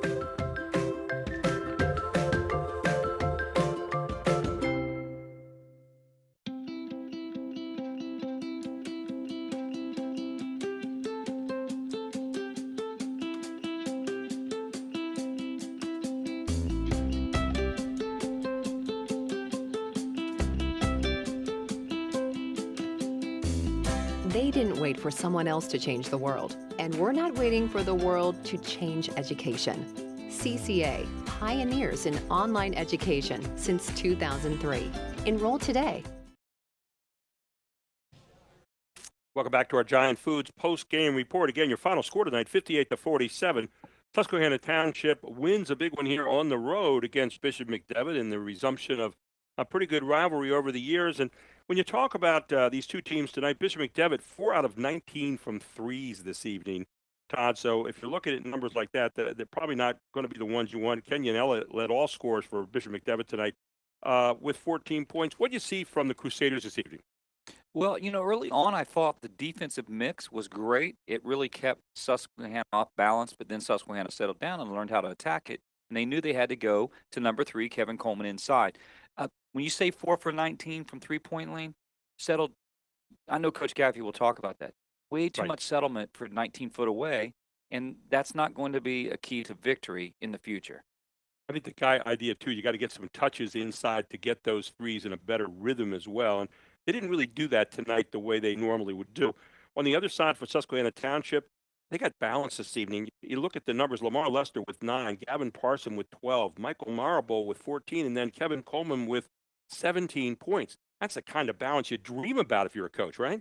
Exactly. I mean, at first it didn't look like that. It looked like scoring was going to be a little difficult. You saw a couple guys, Gavin Parson coming out and hitting a couple threes early on, which kept Susquehanna right where they wanted to be. But then that balance in the second half was the balance to what I say extend the gap. Because, at one point, the largest lead Susquehanna had was 5, and McDevitt was always in this game. And then the extension happened when you get more guys involved. And well, you Susquehanna talk about did the that. post touches and stretching out those zones. And they started to stretch those zones out much better, I thought, to the baseline. And what they ended up doing was getting results with Coleman, more touches. Obviously, he really got hot in the second half. He only had 4 at halftime, ended up with 13 in the second half. So a much different half when you get those big guys that touches. Plus their defense all night long, I thought was suffocating, especially their defense on the basketball. Let's take a look, first of all, at our Capital Region Insurance Agency play of the game tonight. And Chad Edwards always comes up with a good one for us here. And let's see what he's got for us this evening. I have a feeling it might have to do with the big guys, right? Yeah, here's that downtown look. And how about this? Here's a big guy making a nice little tip. How about that? To Keon Ward from Kevin Coleman. He says, hey, look, right there he is. Beautiful play. We're playing volleyball, right? That's exactly what it looked like. Keon Ward with the blue hard hat on tonight finishes off there. And then, of course, our Hoffman Ford player of the game tonight. We had a lot of great players on the floor this evening, but with 17 points and really exerting himself, not only offensively, but defensively in the second half. Kevin Coleman, the 6'8" forward for Susquehanna Township, is our Hoffman Ford player of the game. Take a look. Yeah, when they started giving touches, he just knew how to attack. He also looked for other people. He drew the defense. He stayed close to that baseline, tacked the glass, and that's what the difference was in the second half. Number 3, Kevin Coleman, player of the game. I thought he was standing when he started the game, but then he started to move without the basketball strategically. And take a look. And then defensively, wow. Blocking big shots, making big plays. Kevin Coleman tonight, your Hoffman Ford player of the game. Well, thank you so much for staying with us this evening. We really appreciate it. We're going to have all kinds of games for you throughout the course of the season. But as we said, Todd, it's so nice to have these kids back and playing and going to great lengths to do it. But it was fun tonight. Again, your final score, Susquehanna 58-47. I want to thank Charlie Fortney. I want to thank Chad Edwards and the whole Invicta crew. They've been all over the place making sure this thing happens, and they're just doing a great job. And thanks again to all of you for watching tonight. Thanks to Jim Gallagher, our statistician this evening. And also, Todd, we're doing a great job tonight. We've had a great time this evening. Todd, thanks so much for being with us. Thank you for watching. 58-47, Susquehanna Township leads. I'm Gary Sutton. Have a great night, everyone.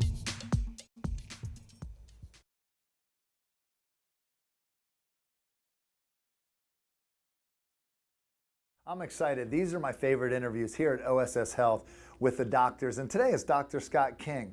He's an orthopedic surgeon here. He's going to talk to us and answer questions about ACL injuries. Boy, Saquon Barkley just had an ACL injury. It's in the news. It's happening at the highest level. But what's on our heart at High School Sports Live is educating you parents and you kids on how to actually possibly prevent ACL injuries. Dr. Scott King, is it possible for a student athlete to be able to prevent these injuries working with a coach, a therapist, or even their parents giving a set of directions? it's certainly possible to lower your risk of ACL injuries. It's difficult to prevent, but there are certain things that you can do to lower your risk of ACL injuries, and that's at any age level, like from youth, 11, 12-year-olds, even up to patients that are 30 or 40 years old. Are there certain type of exercises, or there certain types of strength training recommendations for one of these patients that you guys have here? Do you guys recommend a place they go? Just talk about where the prevention can happen. Yes, there's definitely exercises that you can do to lower your risk of sustaining an ACL injury. Most athletes will do a ton of quad strengthening involving squats, the typical exercises that most people do in the weight room. But the problem with that is when you do all of those quad strengthening exercises, you become quad dominant, and especially in females, that can put you at risk for an imbalance in your quad and your hip and your lower extremity, where you develop weakness in the glute and the back of your thigh. Coaches have naturally had more and more players at every level getting ACL injuries. If you could recommend to a coach out there on some things that they could do in their practice, or even parents who are, have that individual swimmer or gymnast or whatever out there that are coaching them in individual sports like tennis or whatnot, what would you recommend on some things that they can do in their practices that could help be more preventative? There's a lot of different resources out there to get these specific exercises that are going to focus on that glute strengthening, hamstring strengthening, flexibility, correcting that muscle imbalance. Certainly an athletic trainer at your local school, your high school, is a good resource for that. Even coming to see us at OSS, we can evaluate you and put you in touch with either a physical therapist, athletic trainer, and we can also give you and show you some exercises to correct that imbalance. But a physical therapist can address those deficiencies or correct that imbalance as well. This subject of ACL injuries and educating parents, I know it helped me. I'm a parent of a 10th grade boy, and I've had 6, so I'm the last one. So basically, you parents, I know you got a lot out of this. OSS Health is a resource in the community. Here in Mechanicsburg, they have an urgent care center. You can walk in Monday through Saturday, and the place is opening up more and more. It's a unique place. Take advantage of it. To get more information, you can go to osshealth.com.